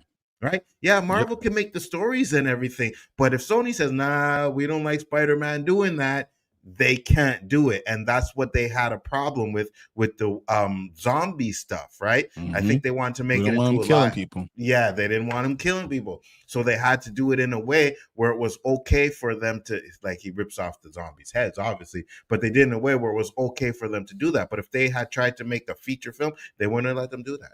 Sony's like, nope, we're not doing that. So But that's what we're looking at now. DC, I just worry that if you don't go with your fastball, you might never get to throw the curve. Agree. You know, Agree. that's just what it is. If you know you are a two ball pitcher, and you start throwing your changeup, and it knocked out of the park, that's just what happens. You're not going to be able to throw the next pitch. They're going to pull you out. And James Gunn needs to realize no matter what they're saying you're safe to do all your projects that you're doing right now. You're safe, but eventually they might kick you out. You have 100%. To make money. So James Gunn 100%. Better make that money, or we're going to have a studio another start. Or as I said, we might just have standalone movies like we did before.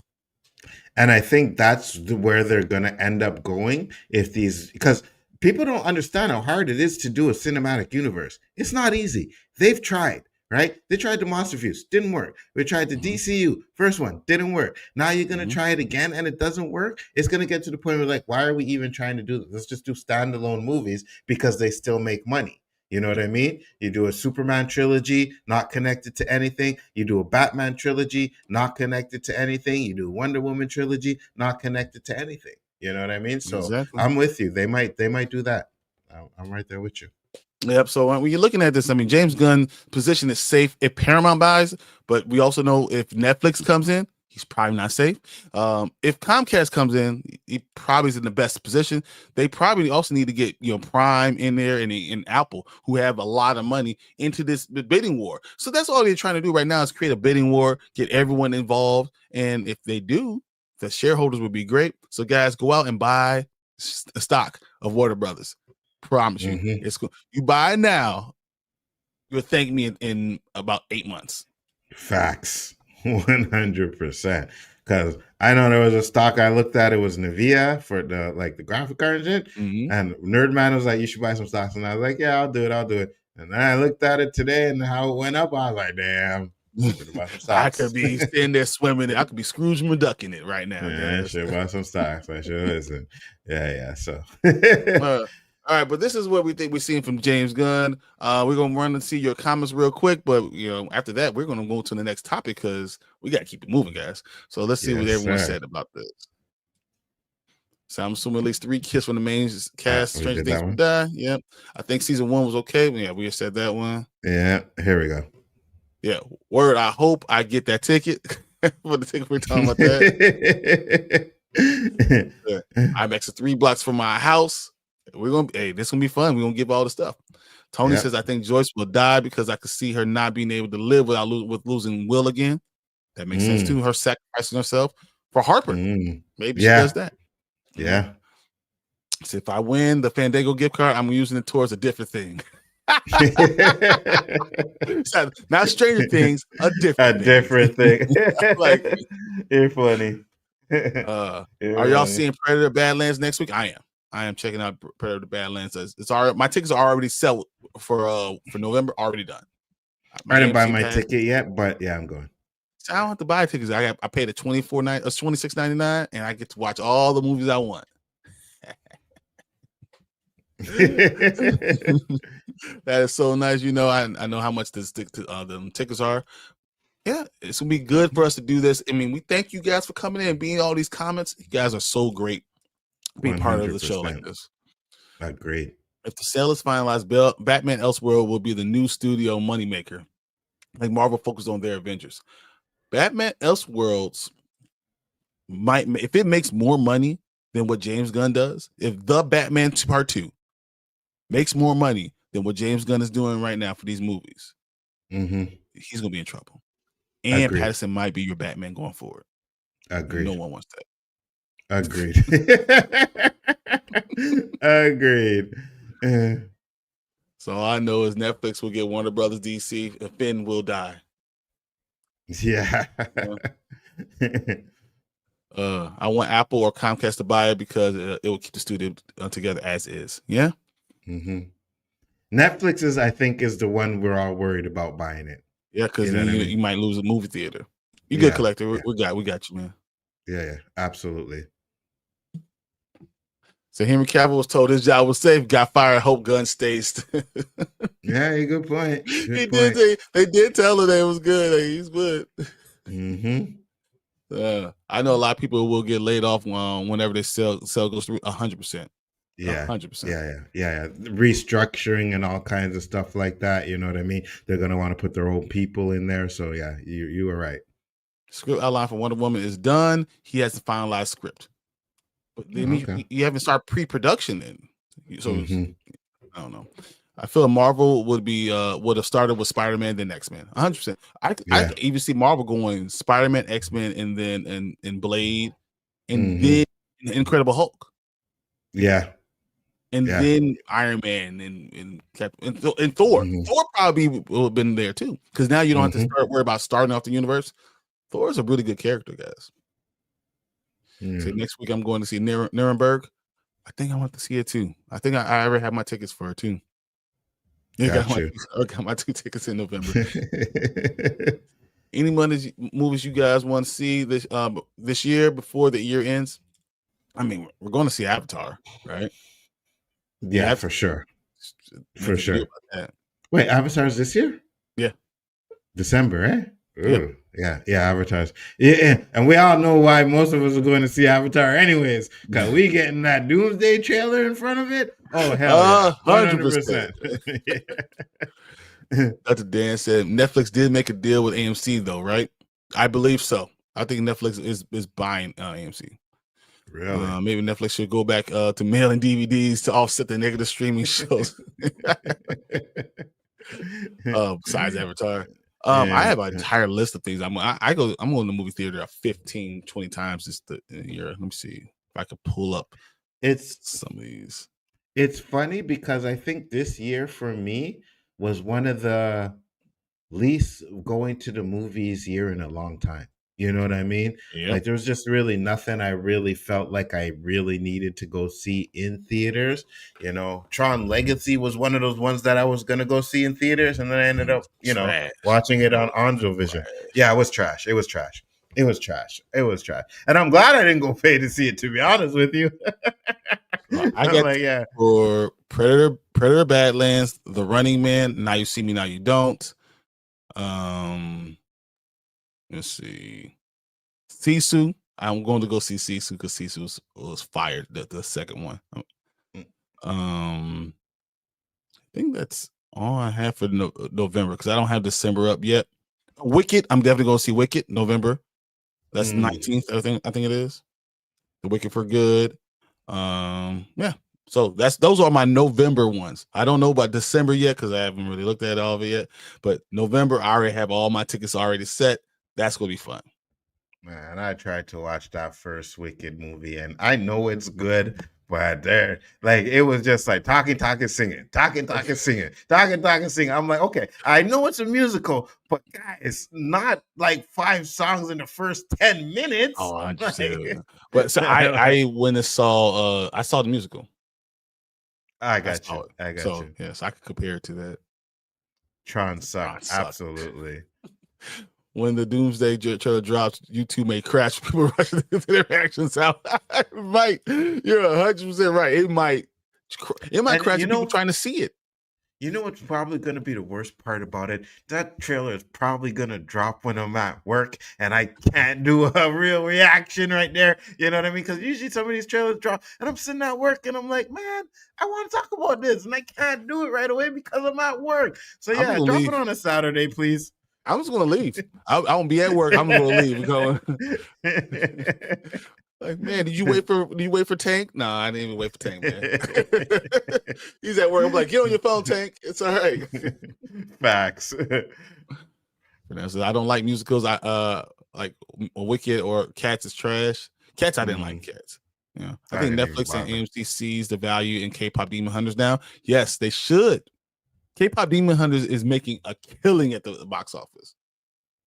Begonia, I don't know. Begonia is fire. Looks fire.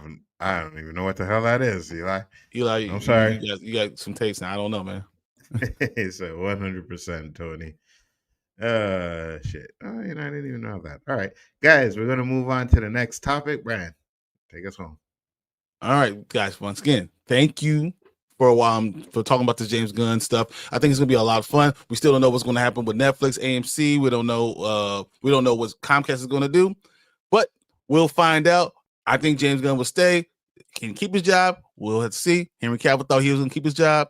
Didn't happen. But for now, let's go on to our next topic.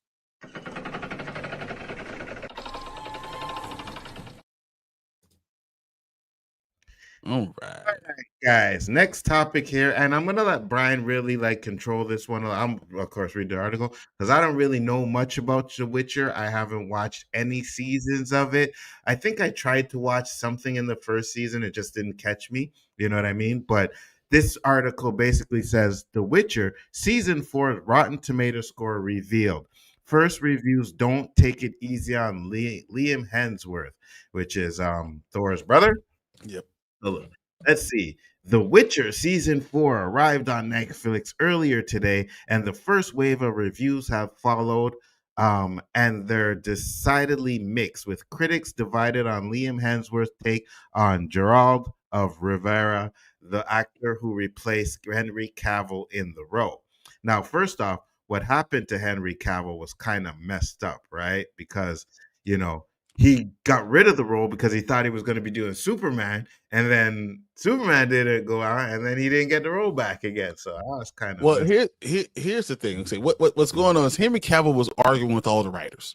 Henry Cavill likes The Witcher. He understood what The Witcher. He's looking like with the guys. The things you're writing is not The Witcher, and he was always arguing with them. So they kind of got tired of him and said, "Look, either you get on board or get off." And he was like, "I'm gonna get off then," because Henry Cavill was like, he in his mind, I got this Superman stuff, so why do I need this Witcher?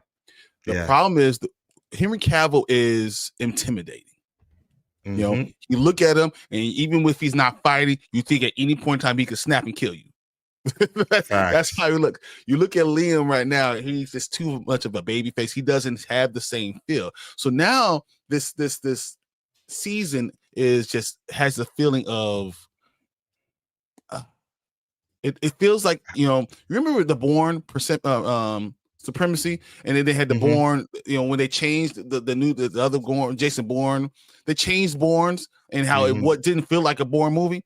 That's what's going on with The Witcher right now, and people are killing it. So I have we have a short on YouTube. We've gotten over almost a million hits on this short. Nice. It's crazy, but about The Witcher, and it just, you look at him and he doesn't look anything like Geralt Rivia at all, and it's a problem. And I think this is going to kill it. And we already knew it was already going to be the last season, but it's terrible. The reviews are awful. People are killing it right now.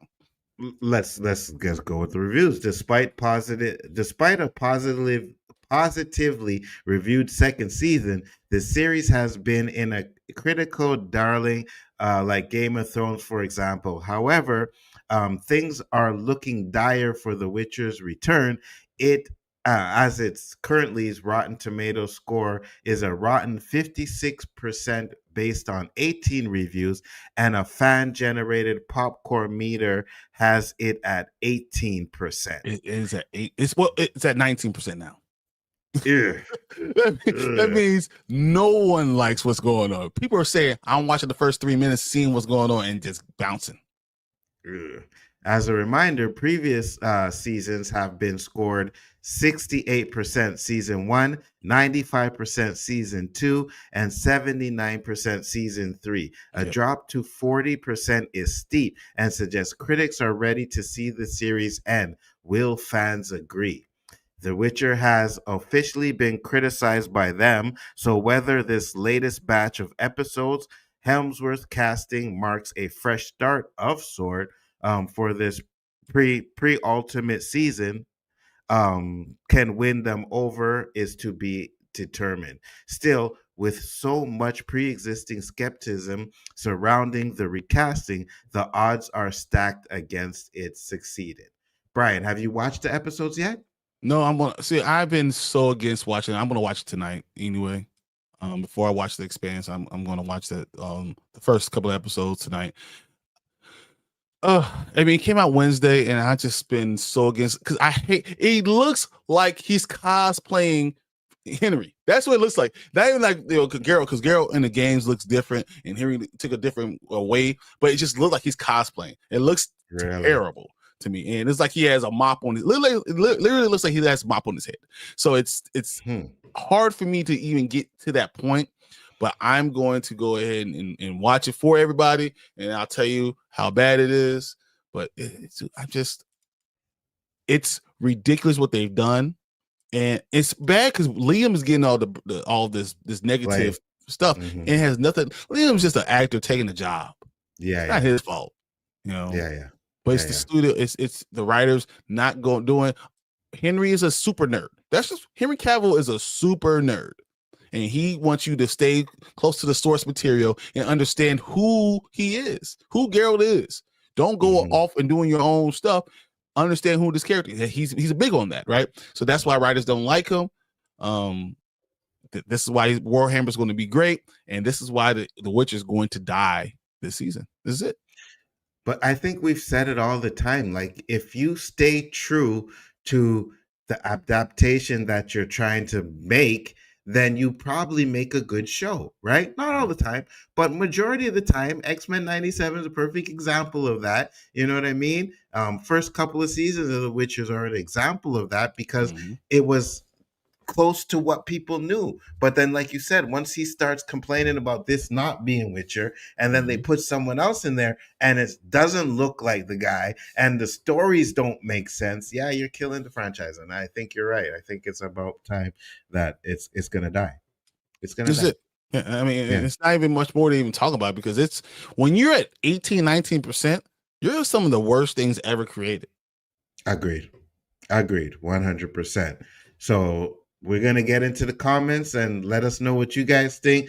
Are you guys happy with the recasting of The Witcher? Do you think that it's going to be trash? Are you watching it? Are you excited? Let us know. We'll get into the comments and we'll move on to the next topic. Tony said, Anzo, if I was you, I would say I'm taking my hour B lunch break. hour B lunch early. Yeah, no, I got you. As you gotta do when the trailers come out, just like F it. I usually have the option where, if I want to bounce from work, I can.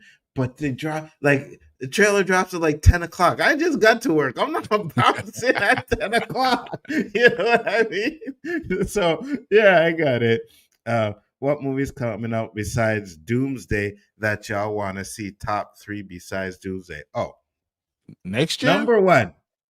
Either or next year, 2 years from now, number 1 is and will be until I see this movie, Beyond the Spider-Verse is the number 1 movie that I want to see. But that's 2027. 2027 is going to be one of the best movie theater years that we've ever gotten. Yes. For next year, I like Project Hail Mary. I love that book. If you love The Martian, Project Hail Mary is the same writer, Andy Weir. I'm all about that. What's up, Mike? So Project Hail Mary, The Odyssey is gonna be fire. You're gonna get Dune. Dune's gonna be something I'm gonna watch. But Spider-Man is probably one I want to watch. Yeah, brand new day. And then of course we talk about we finally get Doomsday. So those are the ones that's probably my top 5 for next year. I got you. Not really sure what I'm excited for next year other than Doomsday, maybe. But I'll probably be seeing a few movies next year. We'll see. We'll see what comes out. I'm not really sure what all the movies are coming out, but we'll see. I think the last episode of Stranger Things is going to be in theaters. Yes, Yeah, it is. 100%. James It's Gunn gonna be is safe. safe for now. For now. Hello, What's up, Maria. Maria? How How you are you? doing? Thank you for. And she said, "Yeah, Hemsworth sucks." He just doesn't look the part. You know, he's like the B. He's great value. Mm-hmm. Yeah, I don't know if you guys get great value thing. Like he's he's Yeah, we the do.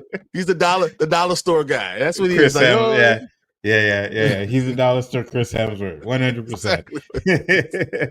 After Cavill left, the Witcher dialogue has increased. No Longer. longer grunts and bad expressions. He's supposed to have actual lines. Did he not have actual lines Yes, he before did. though? You know, he is. Here are the movies I will be seeing in November. Nuremberg, The Running Man, Knives Out, Wake Up, Dead Man, Wicked, For the Good.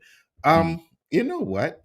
I got more I'm than not that. excited for The Running Man at all, to be honest with you. I need to see it. I need to know what they're going to do. I need to know how bad or good it's going to be. I'm really I can see curious. that. I'm I can curious see that. about it. I'm probably curious, but I'm not like in a rush. I'll watch it on Onzo Vision. So. I can see that. That's fine. That's how I feel about Now You See Me, Now You Don't, because they have the original cast. I want to see what happens. Yeah. That's another one I'll watch on Onzo Vision too. I like the first one. Second one was Not good. So we'll see what they bring back the third. original cast. I want to see what they do. Yeah, I agree. Henry Cavill is getting the short end of the stick. Absolutely.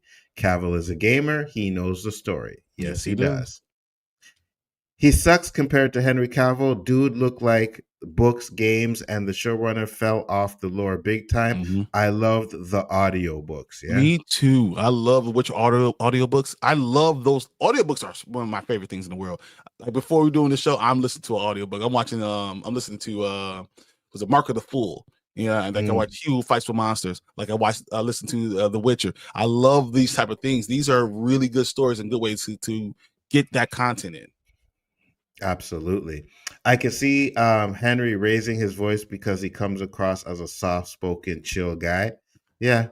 Becomes intimidating. When you're a bigger dude and you say something, you can say you spark softly and carry a big stick. That's my daddy always pretty told much. Me. Yeah. Especially when you're a big dude, most of the things you say sound kind of intimidating, even though they're not, right? John Campia hates Chris Hemsworth as an actor. I think Hemsworth is a decent actor, but it's hard to take on a replacement role after a popular actor. But it's Liam. It's not even Chris. Yeah. It's Liam. Yeah, it's Liam. Yeah. And here's my movie list for December. Avatar: Fire and Ash, The Housemaid, Marty Supreme is my final movie, but I'm going to wait. I'm going to have to wait to see it because it comes out on Christmas Day. I got you. I think for me, it's Fire and Ash. You know, that's the main one I want to see. But are the reviews bad because Hemsworth is bad or because Cavill? I think it's a little bit of both. Yeah, the answer is what yes. I mean? Yeah, I think it's a little bit of both. Yeah. Tony, he's a nerd, bro. He didn't like them changing stuff from the books and movies. Mm-hmm. Yeah, he did. He said he was a huge fan of the book. That's why he decided to come on the project. He's like, I loved what they did. And then all of a sudden, season 3, it kind of started to venture off into other stuff. And he didn't necessarily like it. Mm-hmm. I would rather slam a brick on my ankle than watch Liam Hemsworth play. I'll watch it for you, Maria. I'll tell you if it's as bad as it looks. I think it was either Saw 2 or Saw 3. Saw 3. They did something like that where he was banging his ankle to break it out. Yeah, that was very disturbing. To this day, I find that it's a very disturbing scene. So I don't even want to see you do that. No. I heard it. Welcome to Derry is good. Have y'all? Oh, it's fire. It's unbelievable. It is fire. So good. Gonna do a review tonight of episode 1, and then we're gonna pick a day. It's probably on Thursday to do our breakdowns. But yeah, it is absolute fire, 100%. Anik Jones, Stephen King loves the adaptation. He has been raving about it, and he hates kids. Boy, Stephen King There's Hates not kids. kids. Kids see Stephen King. I bet you no one trick or treats at his house. Facts. He hates kids, man. Never watched The Witcher, but I have played the games. Yeah.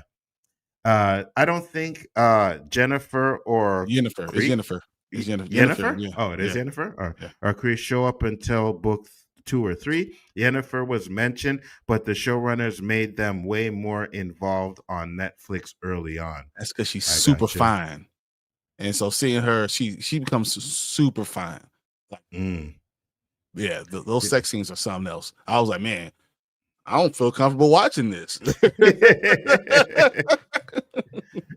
He said, Eli, that's good. I seen sneak peek of Welcome to Derry at the New York Comic Con 3 weeks ago, and I got to meet the cast. The cast is amazing and humble. That's fire, awesome, Anik. man. That's That's fire. And listen, watch episode 1 tonight so you could join our review. And I'm telling you, it hooks you from the first. Dude, I would. I'm traumatized. Minutes. I'm traumatized. The first 10 minutes hook you, bro, and then you're like, oh. Let me ask you this though, because they dropped the episode early, do we have to wait till next week? Or are we getting an episode? I think we'll be waiting till next week. Damn, you see, that's what I'm saying. I understand that they dropped it Halloween. early. Yeah, but if you drop it early, give us an episode. You know what I mean? Don't give us 10 days to wait. You should have said, hey, listen, you're getting episode 2 early, but episode 3 is back where it's supposed to be. Oh, man, I got to wait 10 days for that. You might as well just give it to me when you did, man, bro. You know? Favorite Michael J. Fox non-Back to the Future role? Ooh, that's a good one, Acres of Movies, because I loved... Frighteners. Yes, I thought he was really good at Frighteners. I love Frighteners.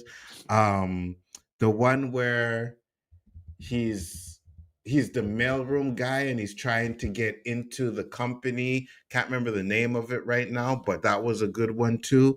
Yeah, he's had some really good movies, man. Really good movies. 2016 is getting slept on. A lot of great movies coming out next year. Agreed. And my number 2 movie for next year is Doom Part 3. Yeah, not interested. Didn't see Doom Part 2, and I definitely won't be seeing Doom Part 3. Doom's interesting, man. Politically, if you want to talk socially, there's some interesting stuff about it, man. That movie put me to sleep, bro. That first Doom movie, I could definitely see you now. Yeah, that movie put me to sleep, bro. I was like, I'm good. You know what I mean? Hey, I'll say this. The first Doom movie is better than the remakes. But Doom movie. I love Doom. My dad loved Doom. It was like one of those things that we watched together. Doom is difficult. Doom is what you guys should like. If you like Andor, you should like Doom. There Star you go. Wars. Yeah, I can see that. Yeah. The Force. Yeah. If you like Doom, yeah, you like Andor. Yeah, agreed. I feel people who fell off Stranger Things will try to say that season 5 was all hype without watching it. Possible. I can see that. Possible. Do you think Ben Foster will get nominated for Christie? He is a hateful trainer in that. I don't know. I haven't seen it. So I haven't seen it either. Yeah, so I don't know. And my number 3 for next year is Supergirl. You know what? I could go without seeing it, honestly. Yeah, me too, because it's James Gunn. I feel like, especially with at the end of Superman, it's like going to be this jokey type of drunk Supergirl all the time, and you know what I mean. Like, I don't know if I want to see that. I don't know. I'm going to watch it. Yeah, I'm going to watch it too. Of course, superhero movie. Looking forward to The Running Man very much. Absolutely. Isa Fisher is a baddie. Of course, you would say that, JG. I'm sorry, Tony. I can't believe I called you JG. Favorite action comedy? Ooh. You know what? I'm probably going to have to go with off the top of my head. And you put me on the spot because there's a lot of them. But off the top of my head, I'll probably go with 48 Hours. I love 48 Hours. That's a good choice. Yeah, I love 48 Hours. How you going to go there? That is such oh, man. I love 48 Hours. I like action comedy. I mean, I like Thor Ragnarok, but I don't know if that's my favorite action comedy of recent things. Game Night, I really like Game Night. Game Night was hilarious. Game Night was good. Game Night was good. Is fire. Tropic Thunder is yes. Oh my Yes. god! So like, Yes. Yes. uh, I don't know, man. It's a hard question. Game Night was surprising because that was one of those movies I did not think I would like, and that movie had me dying, bro. Jason Bateman, right? Yep, Yeah, that movie had yep. me dying. He's good at doing those things. So, Yeah, yeah. The Running Man is just a remake of The Most Dangerous Man and Hard Target. yeah, Interesting, Eli. yeah. Actually, they don't have one original cast member in the Now You See It Me Now You Don't. They Yes, don't. you do. They Yes, have they do. all of them are All of them are back. all Yeah, of them because are if you original. watch the trailer, they show them trying to one up each other, right? So yeah, it looks like they're all back. They're all there. I mean Liam, Yeah. not Chris. We My got your bad. need. Yeah. Yeah. I bought the Watcher game and didn't like it until I listened to the audiobooks. Loved the And game. then love the game that. afterwards. Yeah, because he understood what Mhm. they're doing. Do y'all want a Spike Lee biopic? I'd be okay with that. I'd watch it. I'd watch a Spike Lee I would. biopic. I went on Netflix. I don't necessarily need it in the movie theater. In theaters. Yeah, Netflix. Yeah, 100% in Netflix. Chris is Thor and Liam is the lame dude from the Hunger Games. Yeah. Hey, listen, Liam was good in the Star Trek movie. He didn't have He much was. to do in there, but he was good in it. You know what I mean? No, that was Chris. Oh, was it Chris? That was Chris. Chris was the father? Yeah. Oh, okay. So that's why he was good. Michael Caine's actor that's missing from the new Now You See Me. He's one of the originals. I thought Yeah, I'd but seen him he's in the not one of trailer. the. He's not one of the actual magicians. He's not one of the main stars, and he's like 100 years old. Wow. Readapt Thinners. Yeah, we could do Thinners again. I love Oh Thinners. man, Kids in Stephen King movies get treated worse than Project Kids. 100%. Fact, Tony. They get worse than Bebe's kids, man. I don't know. Who is Yennefer? She is. Oh my god. I dude. gotta Oh find my who God. Yennefer is. I promise Yennefer's you. movies. Okay. Dude, I almost lost my breath. I'm like literally. My wife was looking at me. She was like, "You better close your mouth." Oh, you better believe I'm Googling after this. I'm like,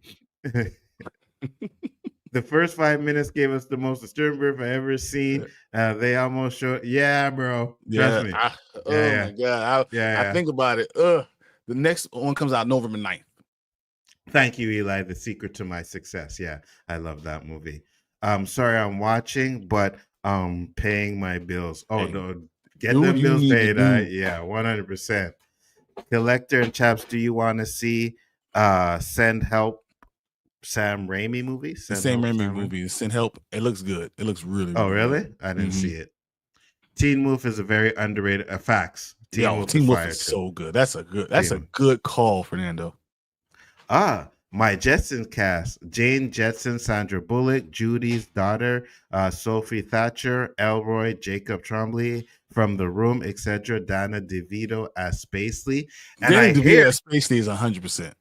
And I hear Jim Carrey as the father. Yeah, that's what he wants. That's what he wants. Yeah, Jim Carrey wants with that. I couldn't recognize Ben Foster. Bad Boys. If you're doing it as an action comedy, yeah, Bad Boys is probably the answer. If it's action comedy, it's probably Bad Boys.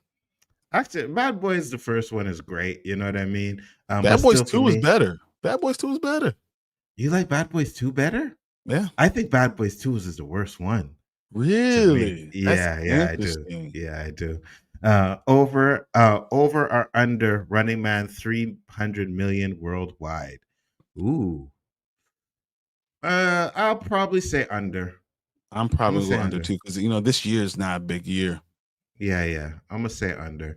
And especially with the actor that they have using, it's not like one of those ones you got to run out and see this guy to be in the movie. So yeah, Can you understand the words that are coming out of my mouth? No one understands anything that comes out of your mouth, Eli. We already know that.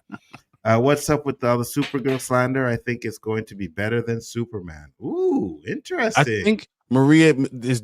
I mean, and I think we disagree about this. I think a movie being better doesn't equate to money, and it also doesn't equate for me to caring about what's going to happen when you should be bringing the Holy Trinity. Supergirl should have came out fourth. And if these other three movies, or even third, if the other two movies were really, really good, I think we would have got more of a push, and the studio itself would have been better off. Agreed. My favorite action comedies are Rush Hour, Lethal Weapon trilogy. Oh, Lethal Weapon too. This Yeah, weapon is a good one yeah, too. That's yeah. really good. Make a spy versus spy cartoon and comic adaptation.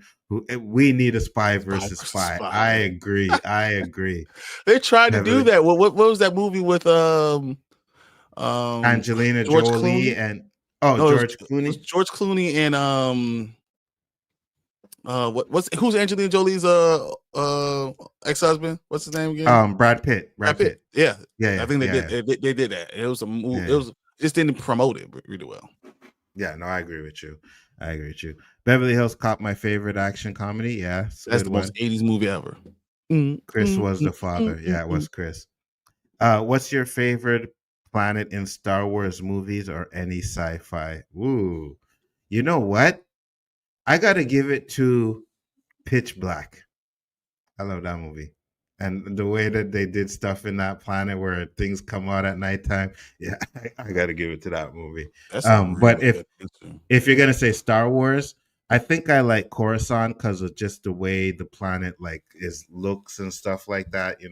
Futuristic. I like that. What about you, That's a good Brian? answer. I like it. I like that. What about you? Your No, I think that's a favorite? good answer. I don't know what Oh, my favorite world would be. No, I'm not sure. Coruscant is a really good answer though. absolutely. What's for lunch? Have Better than no idea. Tatooine. It's better than Tatooine. Yeah, agreed. Jim Carrey has said on record if he doesn't like the script, no matter what salary, he won't do it. Well, he's at the point where he needs to make sure that the scripts are good before he does something because he gets typecast a lot. So, He has a lot of money, so it doesn't matter. He doesn't have to do anything. yeah, I agree. Who should be live wire in DC? I have no idea, Brian.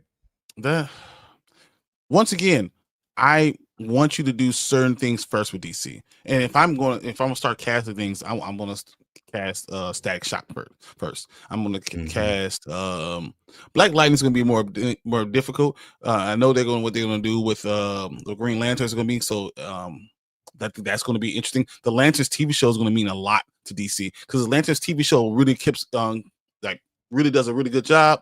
You can really balance out a lot of stuff. I don't know how Supergirl's going to do in the movie theater, so I wonder if we're going to ever get to any of these other characters. I'm not sure. Agreed. Al Pacino Wolverine in 1970 if he was young again. Yeah, I don't know about that one. Best movie with Rick Moranis in it. Ooh. Spaceballs. Yeah, Spaceballs. Yeah, Spaceballs. yeah, no doubt about it. No doubt about it. Rise from Star Trek. The Next Yeah. Generation. Yennefer is it is a beautiful. I don't know if I want to go that. She's fire. She's fire, but she's beautiful. I am going She's to a beautiful Google woman. that 100%. Beautiful woman. I got a Horda. I don't know what you mean by that. Yeah. Top 5 Eddie Murphy movies ever. Ooh, Fernando, you going off on this one. All right. So I'm going to do this real quick. And this is just off the top of my head real quick because I really have to think about it. But definitely, and this is no order. I'm not putting it in order, that's right? A good one. Yeah, because that's another thing. It's hard. Beverly Hills Cop, 48 Hours, The Golden Child, another 48 Hours. And you know what? I love Norbit. I'm sorry. No, actually, let me take out another 48 Hours. I got to put in Bowfinger because I love Bowfinger. And then I got to put in Norbit as my last two.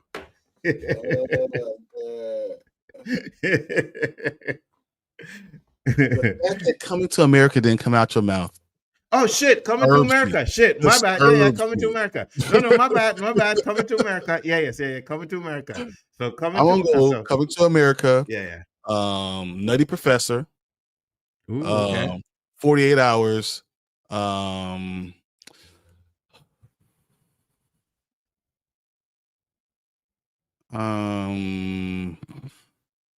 Yeah, you see? Yeah. That's hard. I can't believe I forgot Coming to America. My bad. Coming to America, that hurt me that you didn't say. Yeah, Coming to America. Yeah, no, that's there. That's definitely there. Yeah, that's man, he's in so many good movies, man. I don't know if I even want to. I want to say Shrek, and Another 48 hours. All right, good list. I feel like every Jason Momoa movie makes Trading closer Places, or my over $1 bad. million. Fucking Oh Trading shit! Yes, Places. you Maria, see, you're 100% right. you That's see, just hard coming up you the see. dome without Yeah, looking at yeah, off this. of the dome. Trading Yeah, Places one hundred has to percent. be there. Yes, yes. I'm gonna Coming say to Coming to America. America and not say Trading Places. Yeah, yeah, 100%. I completely forgot about Trading Places. Trading Places, Coming to America, Beverly Hills Cop, 48 hours. 48 hours, and then Not Nutty Professor. I like Nutty Professor, The but I first don't one. put it up there. It's just The I first one like was it, but I good. think for me it was when he started his PG Eddie Murphy, and I like raw cursing Eddie Murphy, so it was kind of When he watered did down Eddie Dave, Murphy, but Dave it's good. Chappelle, It's good. when he did Yeah, Dave yeah, no, Chappelle, it's great. No, it's great. I agree with you. There needs to be a Static Shock project before Black Lightning. I'm good with either or. I'm good with either I or. think Static. It's hard doing Static. Static's gonna be younger. Black Lightning is gonna have to be a mentor of Static, so it's gonna be hard to do it. Mhm. So I don't know. We'll see. I got you. Bad Boys 2 is the worst of the trilogy. One is the GOAT. Did you see my action comedy pick? I No, didn't I see didn't. it. Did we miss it? You might have to type it again, Mike. No, I didn't see it. You didn't meet Martin Luther the Midnight. Kang, really? Axel Foley. Axel Foley.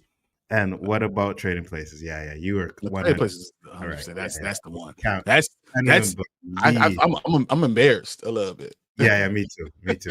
I was embarrassed with the Coming Come to to America America. part, and Yeah. then you just doubled me up with that one. You know what I mean? So yeah. But guys, let us know what you think. Thank you very much. Ooh, the comments. I trying to get to all the comments. I get it. You know what I mean? Because I want you guys to be a part of the show. But I appreciate it. We do got to get on to the next topic because this one, boy.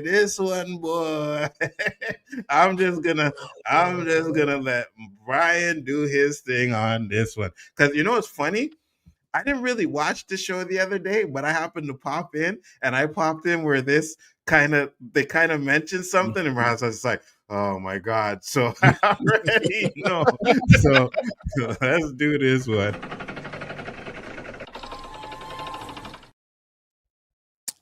Oh yeah.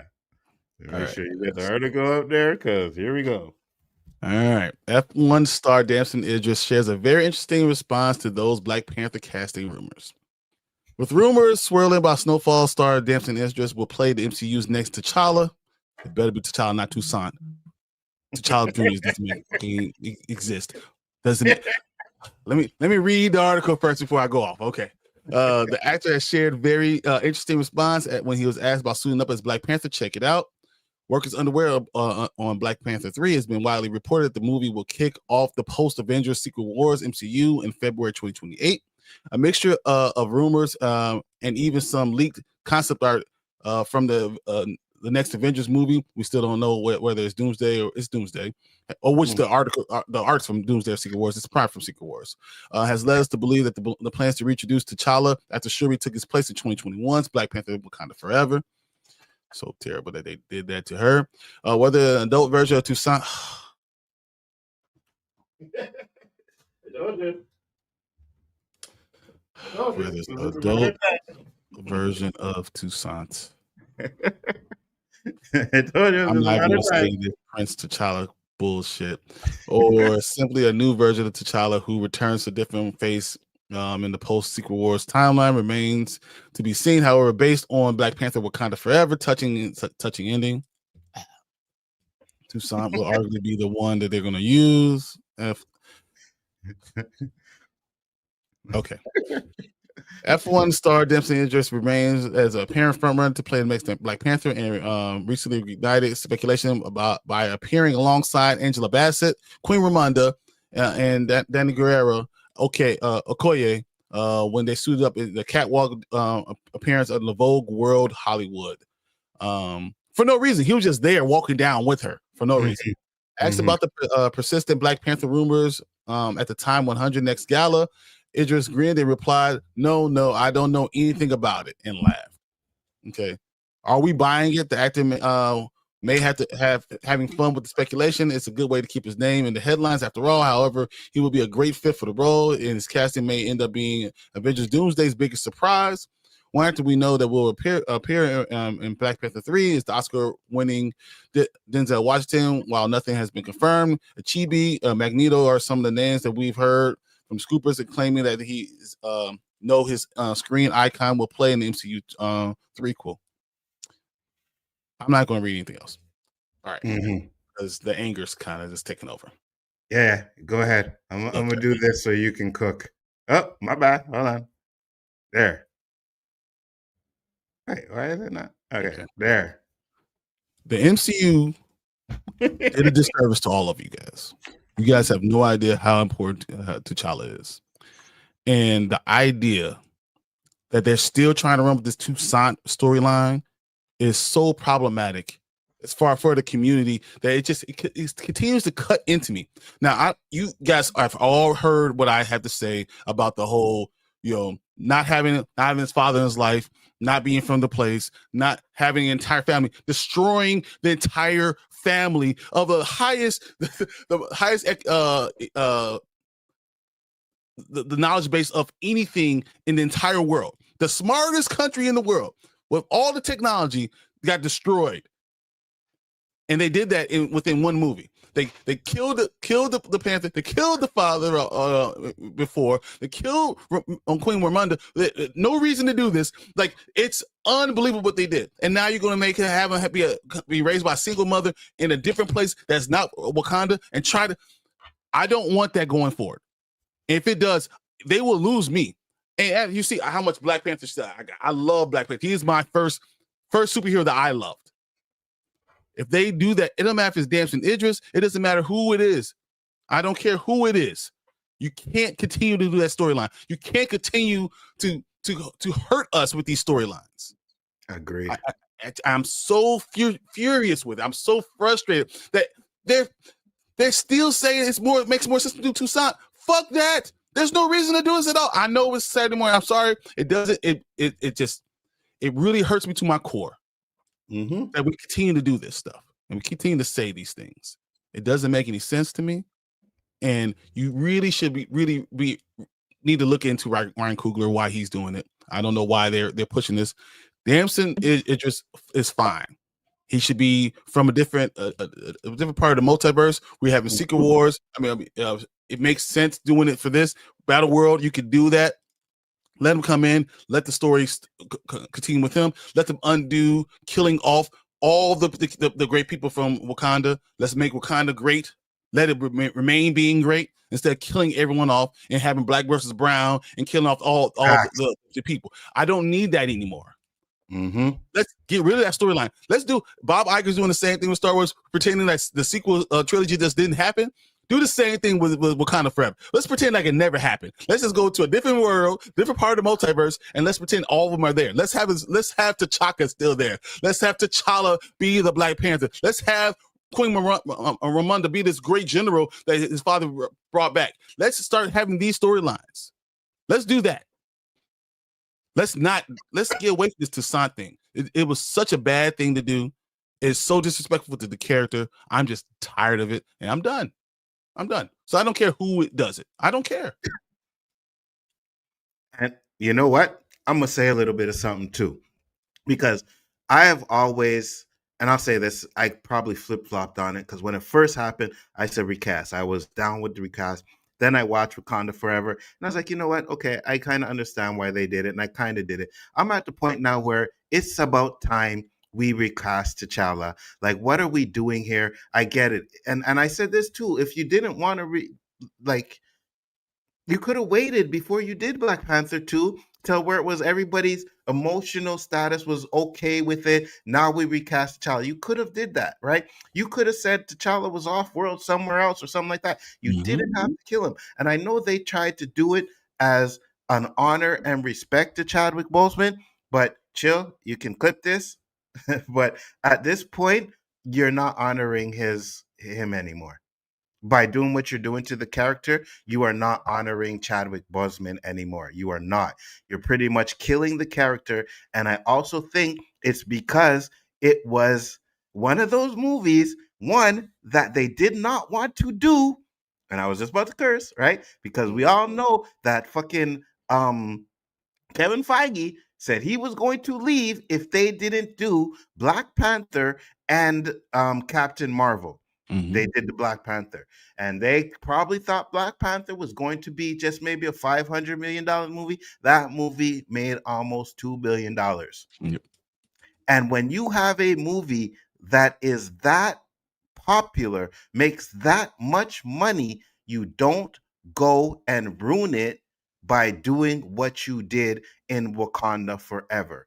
Because at the end of the day, they probably thought, oh, it's not really about T'Challa and it's not about Chadwick Boseman. We can do whatever we want to with the Black Panther franchise, still make $1 billion. No, it's not.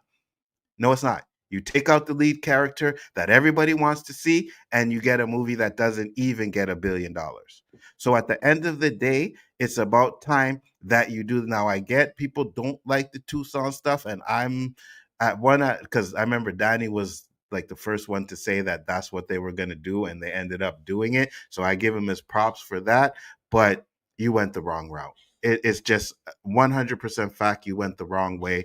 The best thing you should have did was waited 5 years and then given us a Black Panther 2. Yep. That's what you didn't have to do it. Everyone understands where you're coming from. That's fine. If you wanted to take some time, take some time. Don't ruin the character. Don't kill the entire family. Don't ruin this wonderful place of Wakanda that they created. You ruined it. Agreed. How dare you? Agreed, 100%. And we always talk about representation. And you know what, to be honest with you, because I know, like, when we talk about the representation we get with Black Panther and Wakanda, stuff like that, yes, Black royalty, that's what we get, right? But we still never got the Black family, right? And even when they were talking about, doing Black Panther 2 when Chadwick Boseman was alive, they were going to bring the child in there and say he came back from, the snap and he has a child now. But the big mistake was he should have married her before they even had the child, before the snap. He should have been married. If you're going to do that, you have to have them married. You can't just have them, because either way you were having a bastard child. And that's not what we want to see anymore, right? That's what we want to see anymore. We want to see Black families, strong Black families. That's one of the reasons why I want to talk about Derry, is because you got Black families in there. That's good representation of us. You literally said in the first movie, you were wrong to not bring the child back to Wakanda. We should have been the one to raise them. And you don't do those. You don't separate them. And then the next movie, you say, "Oh, it was his wish to grow up in Haiti and get away from the Wakanda throne." What the hell are we doing here, guys? What the hell are we doing? You could have. Nakia is one thing. You could have had Monica. Monica is a great combination with T'Challa. That would have worked too. You could have had him marry that, and Monica be the mother. Like, you didn't have to do these things. You chose to do this. You chose to have this child being raised without a community around it. That is not what reality is. That is you're feeding it to people that really believe this is all that Black people are. Yeah, and I hate that you're doing that. Agreed. 100%, right? Because even like I said, if you were going to do what you were going to do when he was alive, I still would have had a problem with him having a bastard child. Like, that would have still been a problem for me, right? This is royalty, what we're talking about here. And now you have him having a bastard child because he didn't marry Nakia. Like, what are we talking about here? You should have started off saying, oh, T'Challa and Nakia were married and they had a child, and then he got snapped, and now he secretly got married. They secretly got married. He could have done that way. You could have said he got sick. You could have sent T'Challa up into space, that we're going to keep him there and stay this until we could figure out a way to bring him back. You didn't have to kill him at all, and then wouldn't have changed anything else you did. But you would have been respectful to the people that love T'Challa and the people that love Chadwick. You could have been respectful to both, but instead you chose to just shit on one, which I don't like. I can't go with you. And literally, if they go, it don't matter if Damson Idris, as much of a great actor is, if he is the one, if it's Toussaint, I'm done. I'm not going to support it. I'm not going to go anymore. I am done. And another thing I will say too is that you could have, like I said, you could have done any other thing other than kill him off. You could have done any other thing, right? And then you could have still done Wakanda Forever if you wanted to big cherry, see how that worked. Because I don't have a problem with her being the Black Panther. Shuri, You did in the Shuri was comics, still right? in it. That's fine. That's Yeah, fine. it's okay. That like people think, oh, because you don't want to challenge you're misogynist, you didn't want to see a we female. And that's not what it is. It has nothing to do with that. You know what I mean? I would have even given them a pass if they did what they did with Wakanda Forever, but corrected it after that movie. I'd have been like, okay, I get it. You're emotional, you want to do something else, but now you corrected it. T'Challa is there from another universe or whatever. We have multiverse. You could have pulled him Mhm. from another universe, right? And it's still T'Challa. It may And have you been should from a have had different both of universe. them. You could have had Shuri there too, along with T'Challa, and so Yeah, now you have both characters yeah, being Black Panther. That's yeah, the best yeah, thing. yes. At the same time, right? And then Sherry's like, you know what? You may not be my actual brother, but you're still my brother. You're still the king of Wakanda. You're still the Black Panther. I will give it up to you, right? You could have done that because I think people wouldn't have really cared if you had brought another T'Challa from another universe because it's still T'Challa. I would have been better off. I would rather be that than anything else. And then, honestly, you could have went Shuri because Shuri becomes her own type of. Shuri becomes a goddess, basically. Shuri could Yeah. go do her own thing, and that works too. That Mhm. works too. So, Agreed. Agreed. you know how I feel, guys. You hear what Anso feels. We want to hear what you guys feel. So if you're watching this a little later, in the comments, let us know exactly what you're thinking. We read all these things. We try to respond to each comment. So appreciate you guys. But right now we're gonna look at the comments during the live show. Check these out real quick. Yep. Go ahead. You go ahead, read. MCU needs T'Challa for real. No T'Challa Jr. Use a multiverse to your advantage. All get him with Storm. Absolutely. 100%. Also, it really looks like Damson in the art leak. And leaked art. Yeah, they definitely listen to Damson. 100%.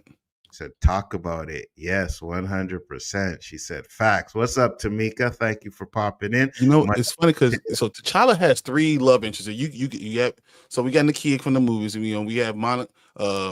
You have Monica. You have I'm sorry, Monica Rambo? no, not Monica. Monica's with Blue Marble.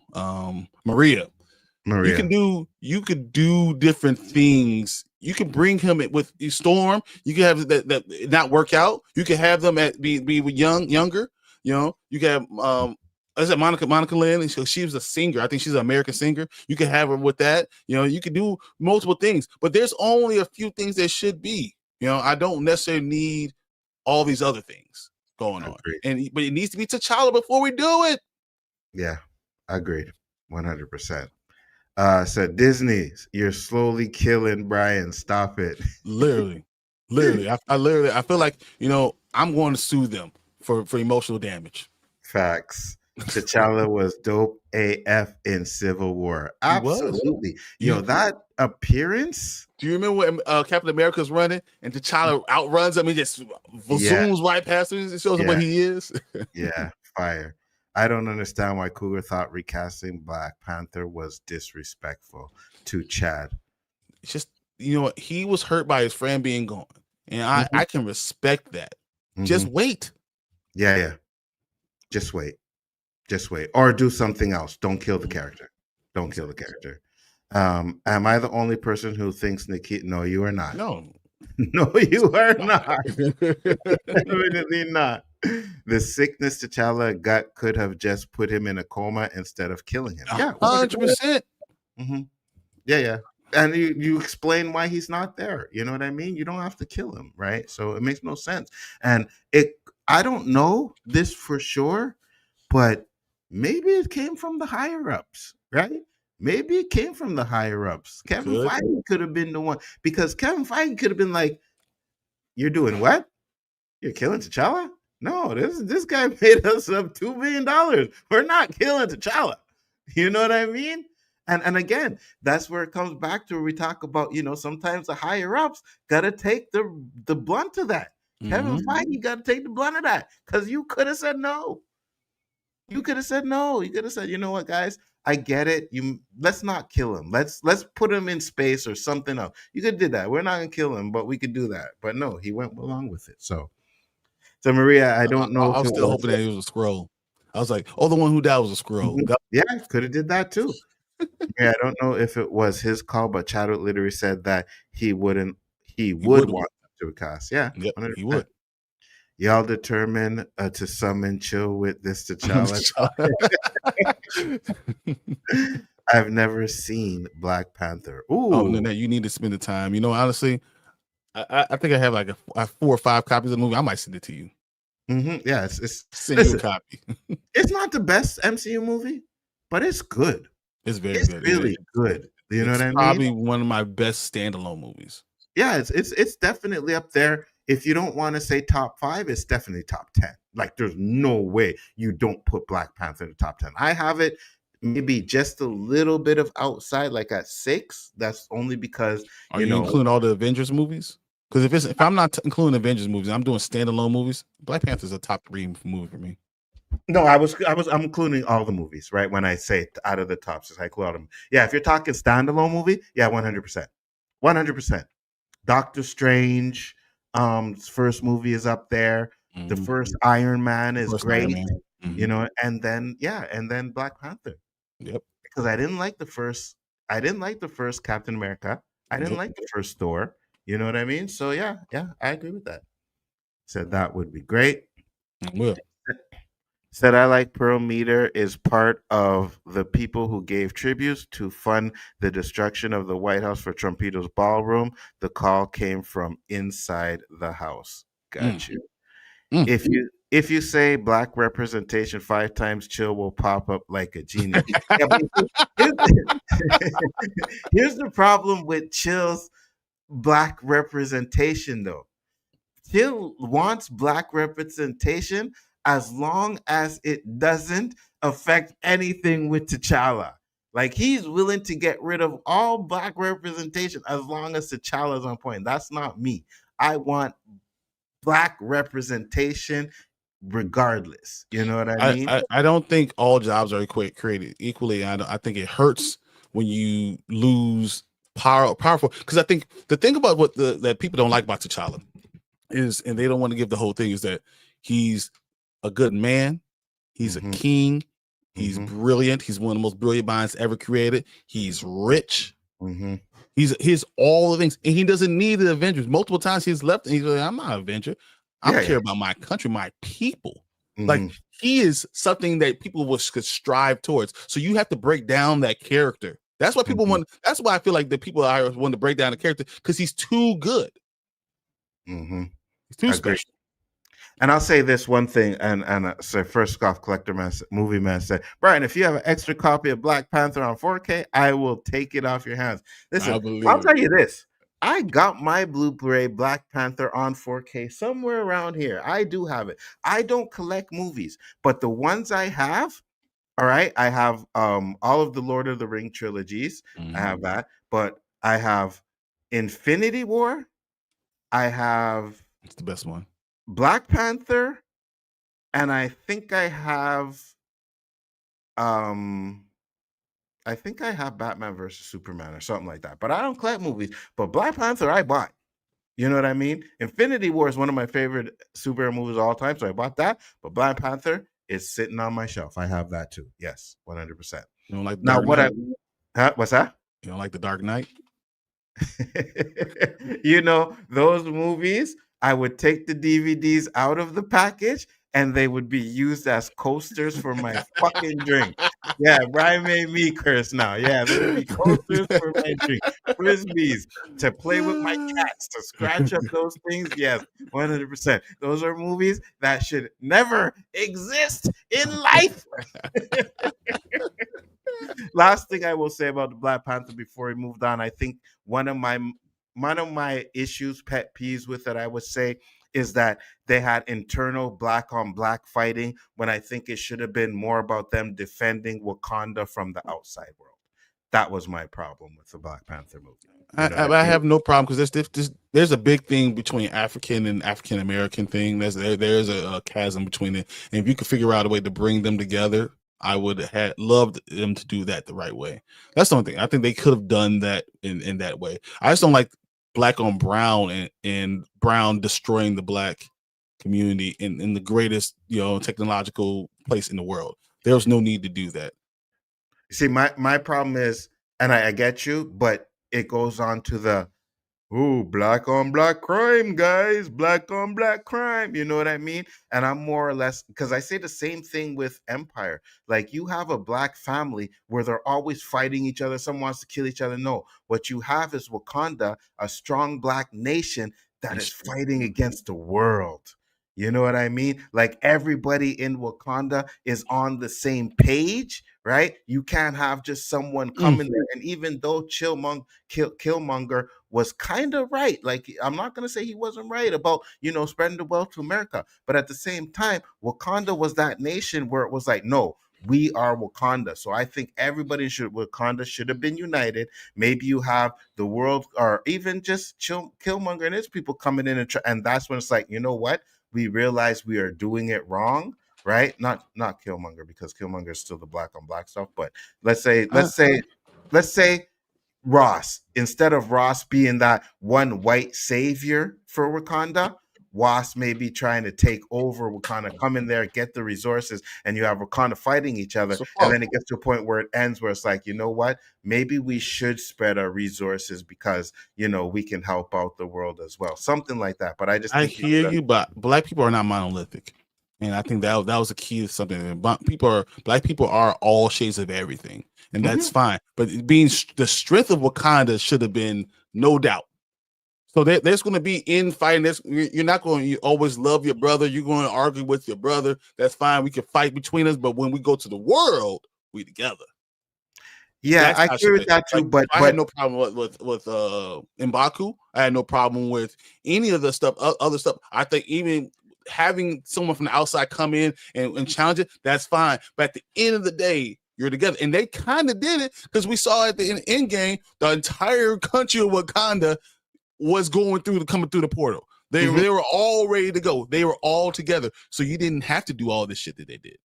No, I get that. I get that 100%. But I just say going on the stereotype of black on black stuff, you should have had the first one with them all united, right? I get it. Even the M'Baku stuff could have stayed the way it was, right? You could see it's like an alienated part. They're not really a part of Wakanda. That's fine. But then you get, this guy coming in there, then you divide Wakanda and you have this big black on black war at the end. I just think like, because of the stereotypes that they always show with us, you could have given us something different. I would have given us something different. Right? I get it. You're right. We're not monolith.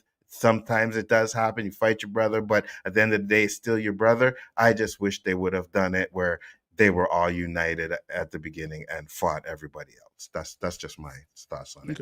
But guys, let us know what you think. Let us know what you think. I think we'll get into these last comments because we didn't do it. Did we get into? Yeah, we did get in the comments. We did. Yeah. So we'll move on to the next topic. Let's do it. I just got this one here.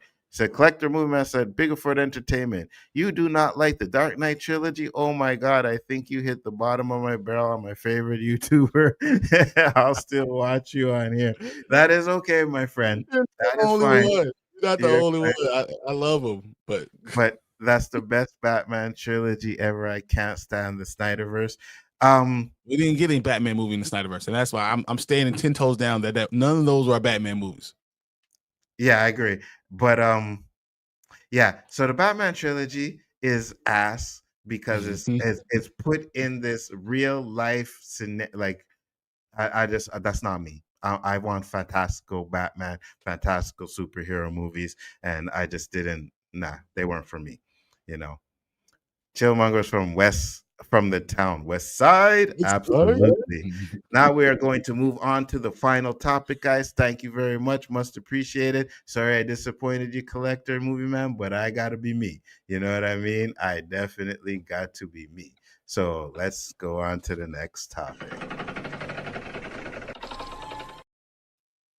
All right, guys, next topic. And this is the final topic of the day. And this is a doozy because we have got some information on the trailer that is going to be dropping during the Fire and Ice. And I think it is going to be a doozy. So we'll get into this article real quick. It says a possible description for the Avengers Doomsday trailer expected to play in front of Avatar Fire and Ash has been revealed, and it both reveals what we'll see in an interesting Doctor Doom twist. Avengers Doomsday doesn't arrive in theaters until next December, but the movie's first trailer could be with us before the year is over. Film Threat is the latest to claim it will play in front of Avatar Fire and Ice. The YouTube channel even has a possible description. While we were advised taking this with a pinch of salt, they've shared details on what we'll see in the teaser and a big Doctor Doom twist and a hint that Robert Downey Jr.'s take on the villain will be unlike anything we've expected in a good way, unfortunately. Unfortunately, yeah. Fortunately, yeah. The person who saw it said it's not finished, but the person was surprised by the amount of footage they showed of Doom in action. This is not a teaser trailer, Chris Gore claimed. You're gonna get not just a glimpse of Doom, you're gonna see Doom. The way the character was described in terms of Downey's interpretation is a classic universal monster like the Phantom of the Opera. It's a tragic figure and a broken figure. And part of his armor, Doom must have the armor because he has a broken body. He continues scarred and went full universal monster with the interpretation. He needs the suit to actually function, See, which he's is Darth Vader. yes. He's Darth Vader, guys. Yes, yes. Very, very interesting because I know a lot of people were wondering about the mask and like, oh, is he going to be wearing the mask and he's not going to wear the mask and he's not going to have his face guard? This kind of shows me that, yeah, he may start off scarred and bruised, right? And we'll find out why during the show. So it's interesting. And why are you using Robert Downey Jr. if you don't need his face? No, I agree. I agree. No, they're gonna use his face. They're gonna use his He's face. gonna be all scarred up too. You think it's gonna be like? I think it's gonna start off scarred, and he's gonna probably have As he gets power and he's able to rejuvenate. Richard, Franklin, the son. Mm-hmm. Yep. He's gonna heal Doctor Doom's face. Oh, that's a good. I like that. I like that. Yeah. It makes sense, but I'm okay as long as you show Doom wearing the suit and the mask because he has to, right? And then you fix it up and you have Robert Downey Jr.'s face normal because of Franklin Richards. I'm cool with that. I'm okay with that. The way the character was described in terms of Downey's interpretation, okay, right? That despite arguing that showing so much of Doom's was a desperate move, we'd argue that it's a smart way to get fans and regular moviegoers alike used to the idea of the character and Downey's interpretation. The host said, "I do think, based on what I heard, fans will be excited." Interesting, Hot Mike's host Jeff Snyder and John Roca added to this, comparing Doom to Darth Vader and suggesting he will be a tragic figure having lost his planet and the woman he loved. So we could be looking at a Doctor Doom who is horribly scarred when his world is destroyed, not as part of a science experiment meant to help him save his mother from hell. Does that mean Victor no longer blames Reed Richards for the accident that disfigured him? And will this Doom have a history with the Fantastic Four? That remains to be seen. So well, no, it's not, because we already saw that, that he saw with Franklin Richards at the end of Fantastic Four. So we know that he's going to have some type of relationship. And they already talked about how, we're going to have Reed Richards going to be a big major part of Doomsday. I think that's pretty much gone, but it looks like this could be very much Darth Vader. So like he losing his wife, what we talked about with Captain America going back when he did what he did, caused an incursion, losing his planet, losing his entire universe, losing his wife, being upset, having that type of motivation. Think about what it did to Anakin. Mm-hmm. Then you get that with Doom. That could be a very cool way to do it. I think that could be a fire way to watch, and that could make him into, you're using other villains as fuel to get you what you want from Doom. So I think that could be interesting.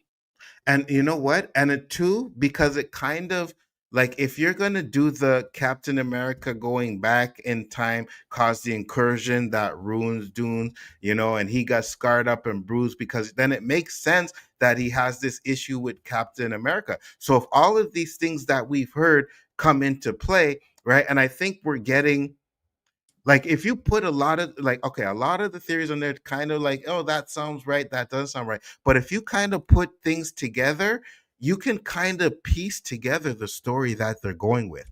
You know what I mean? And you can kind of see, okay, so Doctor Doom is scarred up.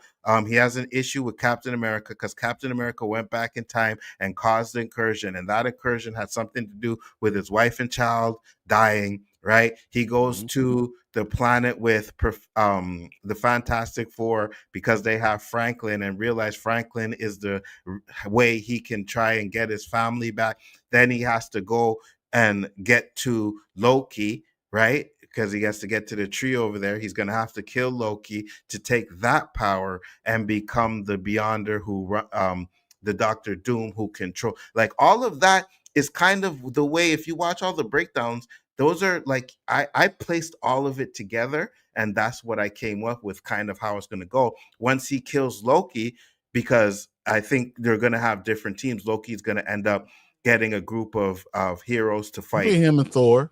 Yeah, and Thor. Right, and having right. And trust me, guys, we're going to get a lot of deaths, right? If you go and read the links, like even if they're not true, some of them are true, we're going to get a lot of deaths, right? Doom is going to take over that spot that Loki's in, and that's what's going to have him create Battle World. Yeah, it'll be God Emperor Doom.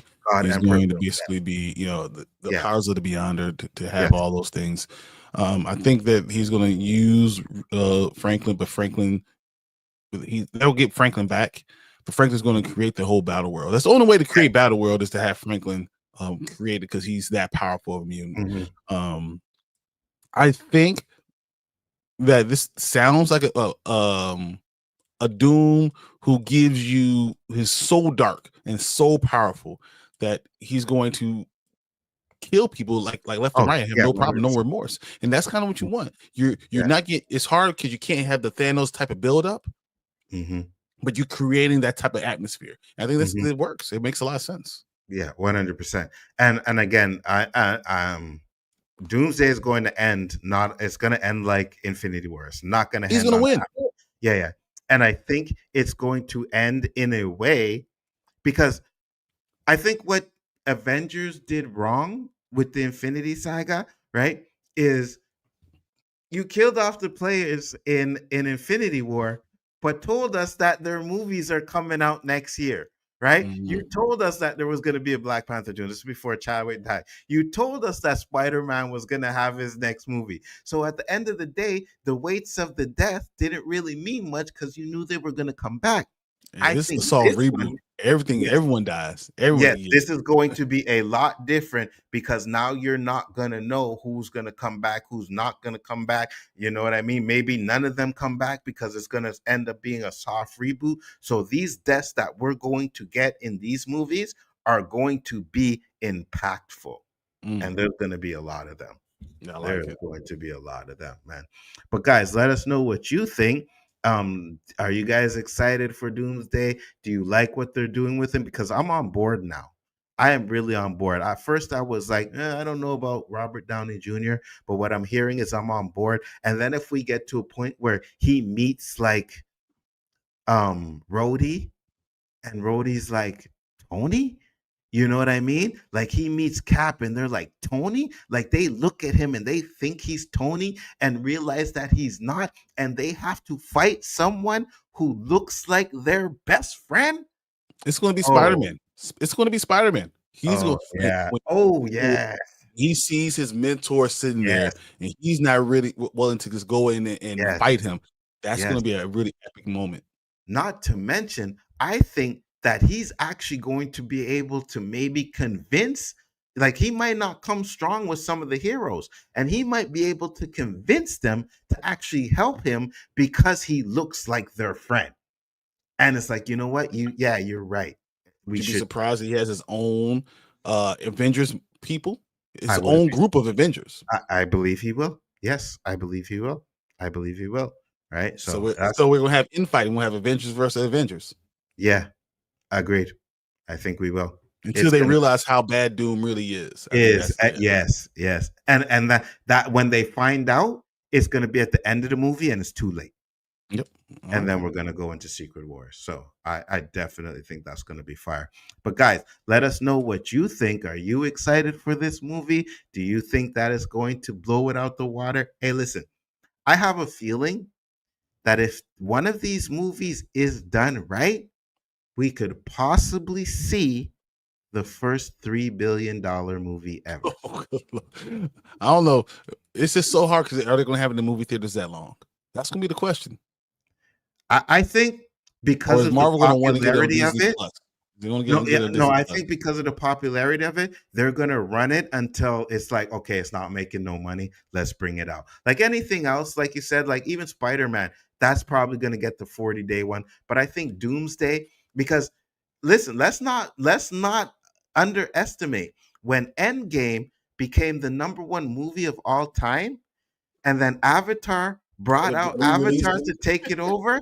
Endgame brought Endgame out to go back #1 because they want to have that #1 movie of all time. So I think that they'll probably see if Doomsday is one of those movies that is close to it, they'll let it stay in theaters to see if it'll pass it.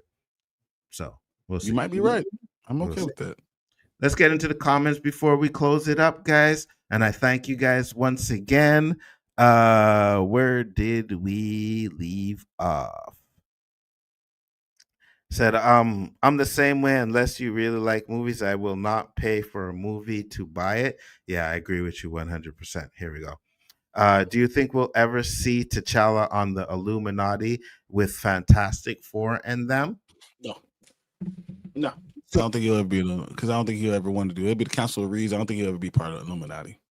yeah, I don't think he'll be a part of the Illuminati too. But let's be real. When they restart the universe, we will get to T'Challa that everybody wants. They have to. Yeah, we will. We will. Not Tucson, not anything like that. We'll get to T'Challa that everybody wants.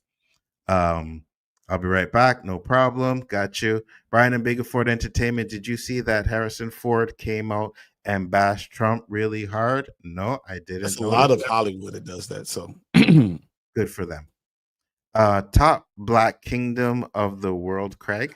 Top Black Kingdom of the world, Craig. Top Black Kingdom of the world. Facts. Biggerford Entertainment. Oh yeah, I read that one. Yeah, I know. I'm on the bottom of your list now. I got you. I'm sorry. say this again. Y'all think we'll get to? Okay, we read that one. Sure. Yeah, I get you, Dan. Fire and Ice. Are you quoting Game of Thrones? You mean Fire and Ash? Yeah, Fire and Ash. My bad. My bad. Oh, what would be the potential role of Kang?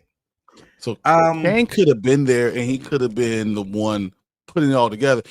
Kang could have done all of it, destroying everything, and then all of a sudden you see Doom come in and undo it all. That's what could have happened. Yeah, 100%. And I think because we had this stuff where it's like, oh, Jonathan Major hints Major, and I'm like, you know what? At the end of the day, I think they're just gonna ignore the Kang stuff, right? They're gonna go with how it is because the interview that Kevin Feige did, the last interview, he couldn't even say Jonathan Major's name. Exactly. He said that was the Kang actor. So bad. You know what I mean? So that kind of shows me that you don't have no plans with Kang, to be honest with you. Unless you recast him. You don't have no plans. They're going to reboot. Watch them come back when they reboot. Yeah. I hope that's the case. Because Jonathan Majors deserves to get a closing in that universe. You never know if this trailer impresses me. This movie might jumped to my number 3 spot on my most anticipated for next year. The movie Mike? Okay. Might. I got you. I wanted the original Doctor Doom with a different actor, still not really feeling Doom being Stark variant. They're going to recast Doom eventually. Yeah. This Doom is just to end this multiverse stuff. When we get to the rebooted stuff, you're gonna get a Doom, The and original Doom. you'll get the regular Doom recasted. Don't forget to turn your clocks back 1 hour if you're analog. Got you. Agreed, 100%. It was stupid to now solo movies ahead of time of characters that were killed off in Infinity War. Yeah. Mm-hmm. Doomsday is going to be the MCU's Empire Strikes Back. I hope I so. surely hope so. Me That would too. be great. And all of a sudden it comes back better than ever. All right. Yeah, it would be great for me. Yeah.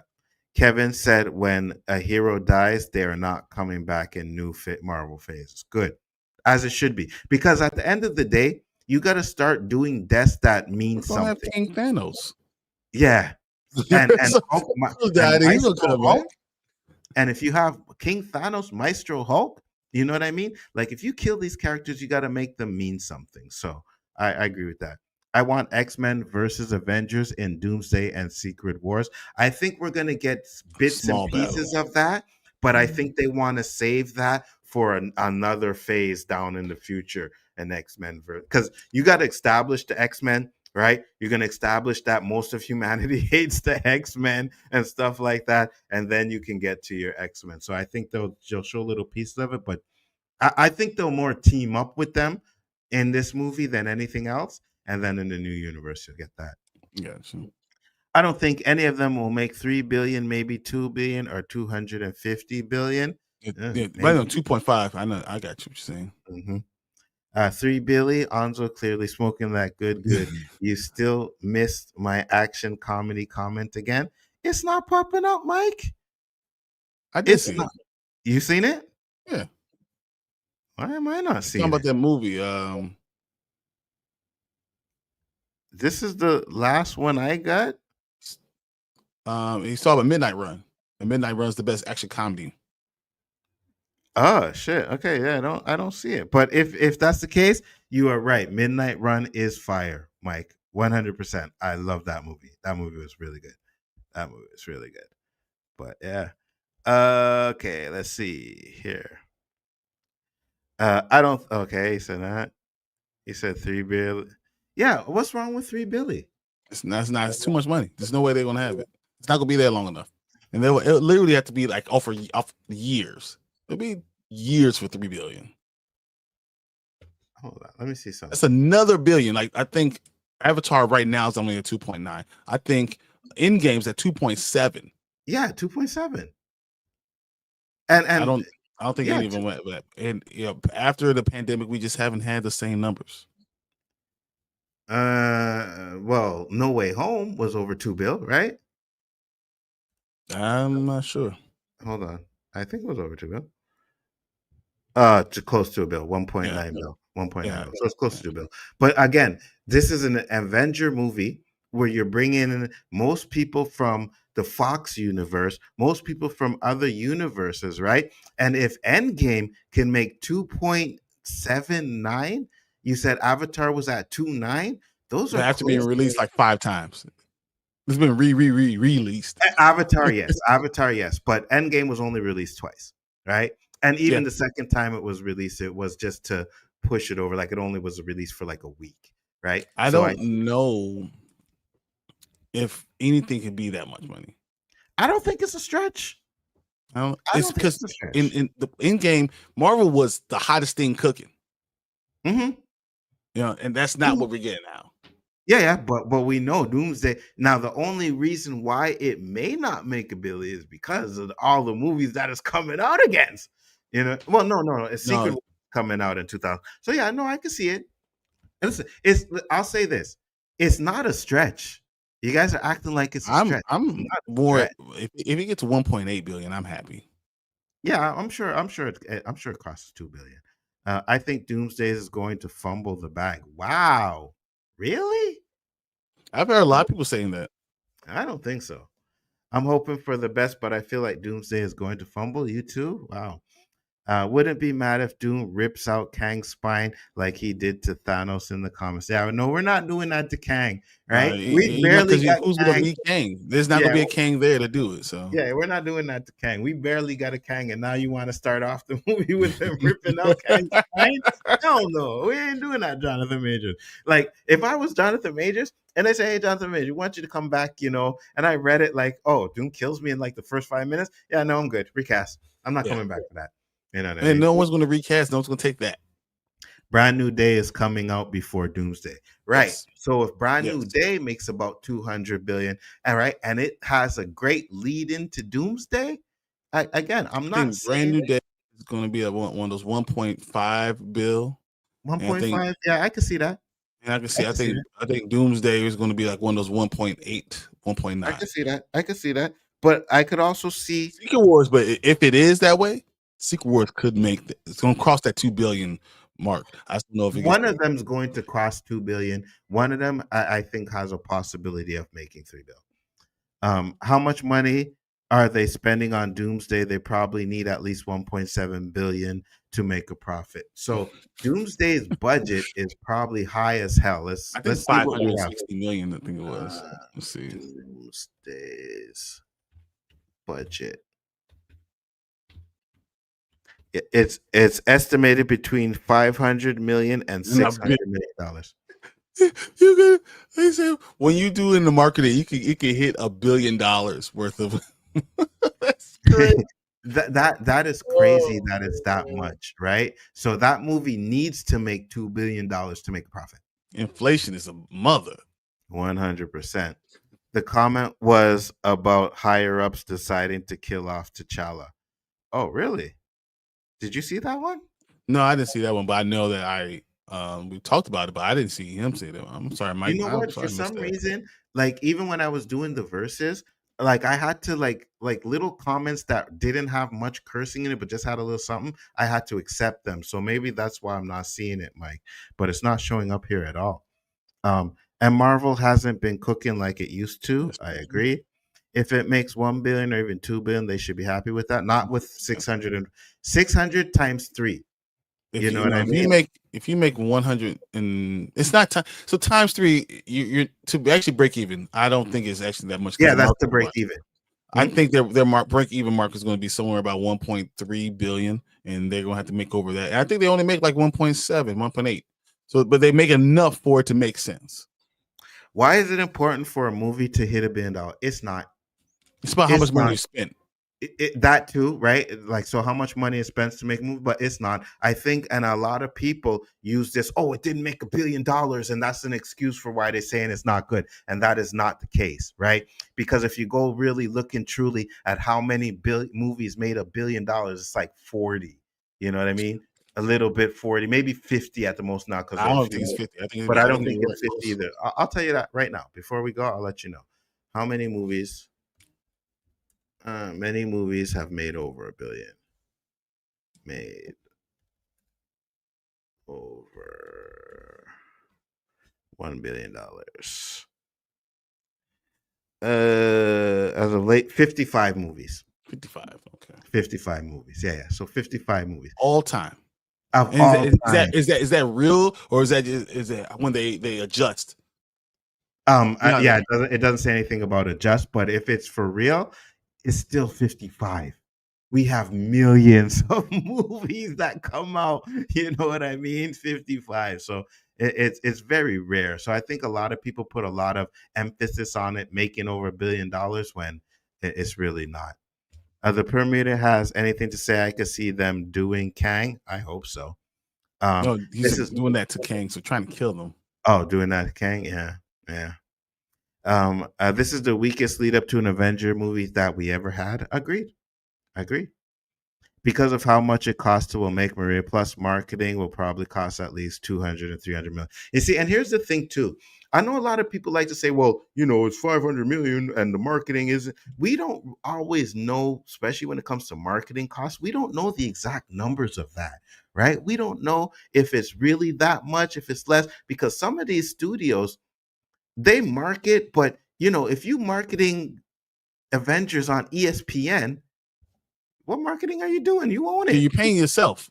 Yeah, You're you know paying what I yourself. mean?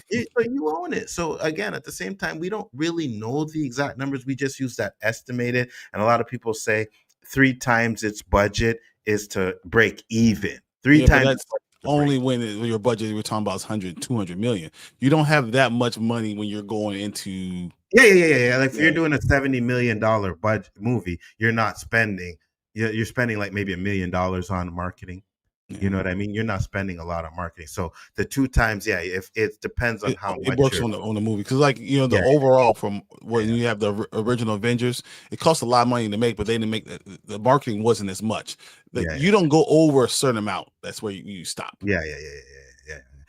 Again, everything is just because, and no matter what we do, we will never know the exact numbers. Right? Everything is always an estimate. Even sometimes these studios will put out numbers where you think it's like, oh, this is great, but it's not because we don't know the actual numbers because they'll never give us those actual numbers. Never. Why would you? Honestly. Exactly. 100%.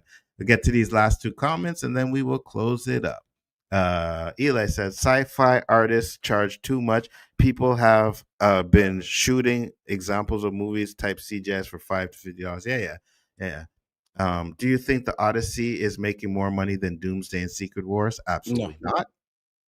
Absolutely not. I think it'll be close though. Christopher Nolan movies make a lot of money, but it's going to make Odyssey's probably going to make $1 billion, and that's probably as far as we're going to go. I don't want to use Tenet or those movies because those movies came out during the pandemic, but we'll see. We know if it's filmed in the UK though, right? Right. A lot of movies come to Canada. They go to the UK because they get discounts. They get all of that. Like none of that stuff we know. So it's at the same time. All of the alleged marketing promotion figures are not accurate, as Nzo said. None of the figures are known, but they still act like they know. Yeah, 100%. Yep. 100%. Exactly. You know what I mean? And we all, even we've done it. We've used those numbers as a bar meter, and they're like, the numbers. We know they're not true numbers. We will never know. And sometimes we use them to freaking, because I know a lot of people will talk about the Rotten Tomato numbers when it benefits them, and then when it doesn't benefit them, it's just Rotten Tomatoes. It doesn't mean nothing. A lot of people do that. You know what I mean? A lot of people talk about the numbers too. So we all do that. So we just use it as a bar meter. But at the end of the day, we'll never know. But guys, with that being said, it was a great show. We went really long today, but that's because you guys kept us engaged, right? Like if you ain't commenting, we closing this up in an hour. Yeah, we closing up in an hour. But I want to respect everybody that comes in here and makes these comments, and I want to get through them. And especially if I don't really have if we have something to do, then Bryan will let me know, like, listen, I got to bounce at this time, and we'll try to get as much as we can. But if we ain't got nothing to do, I'm going to make sure all you guys get read, because you guys don't need to be here with us early. And you're here with us. Yeah, you doing it. You're putting your time in these comments, so we try to read them. So definitely, you guys are awesome. 100%. Love you guys, man. Appreciate it once again. Bryan, tell the people where they can find you one last time, sir. Hey, you know, on 1/3 of Spoil the King, so we go live Monday, Thursdays, and Saturday nights. But Saturday mornings, I'm right here with this man Nzo on the Rewind. It's a fun time, fun with you guys, fun with him. I'm so glad we're doing this. This is awesome. And guys, if Alexandra Daddario is a Wonder Woman, I'm leaving. And I am right there with Bryan. I second everything he said. It's fun to come in here and talk to you guys and give us our opinions. Collector movie man, don't hate me too much for the Nolan movies. Don't hate me too much for that. I'm pretty sure you'll find some other stuff to hate me for too as well. So don't worry about that. I got a list of them, guys. I'll let you all of them. No more Saturday morning cartoons. What else to watch? The Rewind. That is correct, Eli. Watch the Rewind. Guys, make sure to check us out later on tonight because we will be doing Derby. Derby. We'll do episode 1 tonight. Yeah. Right. We'll do that before. I'll try and get that done before Bryan does his Expanse stuff. Yeah, exactly. Right? So yeah, so we'll definitely do that. Why would he hate you, Nzo? No lies detected. I know, Mike. I got you. Oh, thank you. Appreciate it. Appreciate it, Delta Dan. Thank you. I did forget. Hold on. Before I close out, let me punch that name in here real quick. Dude, it's I'm not trying to you know, she's a woman. She's not just whatever, objectify whatever. But god damn, she's fine. Good You got lord. it. He said, I Woo. still like you guys. We still like you too, brother. Thank you. Appreciate it. And I got it. Thanks for reminding me. Peace, love, and hair grease, guys. We are out. See you on the next one. Peace. Man, what did I do? Damn it. 5, 4, 3, 2, 1. Google, Mike. Google.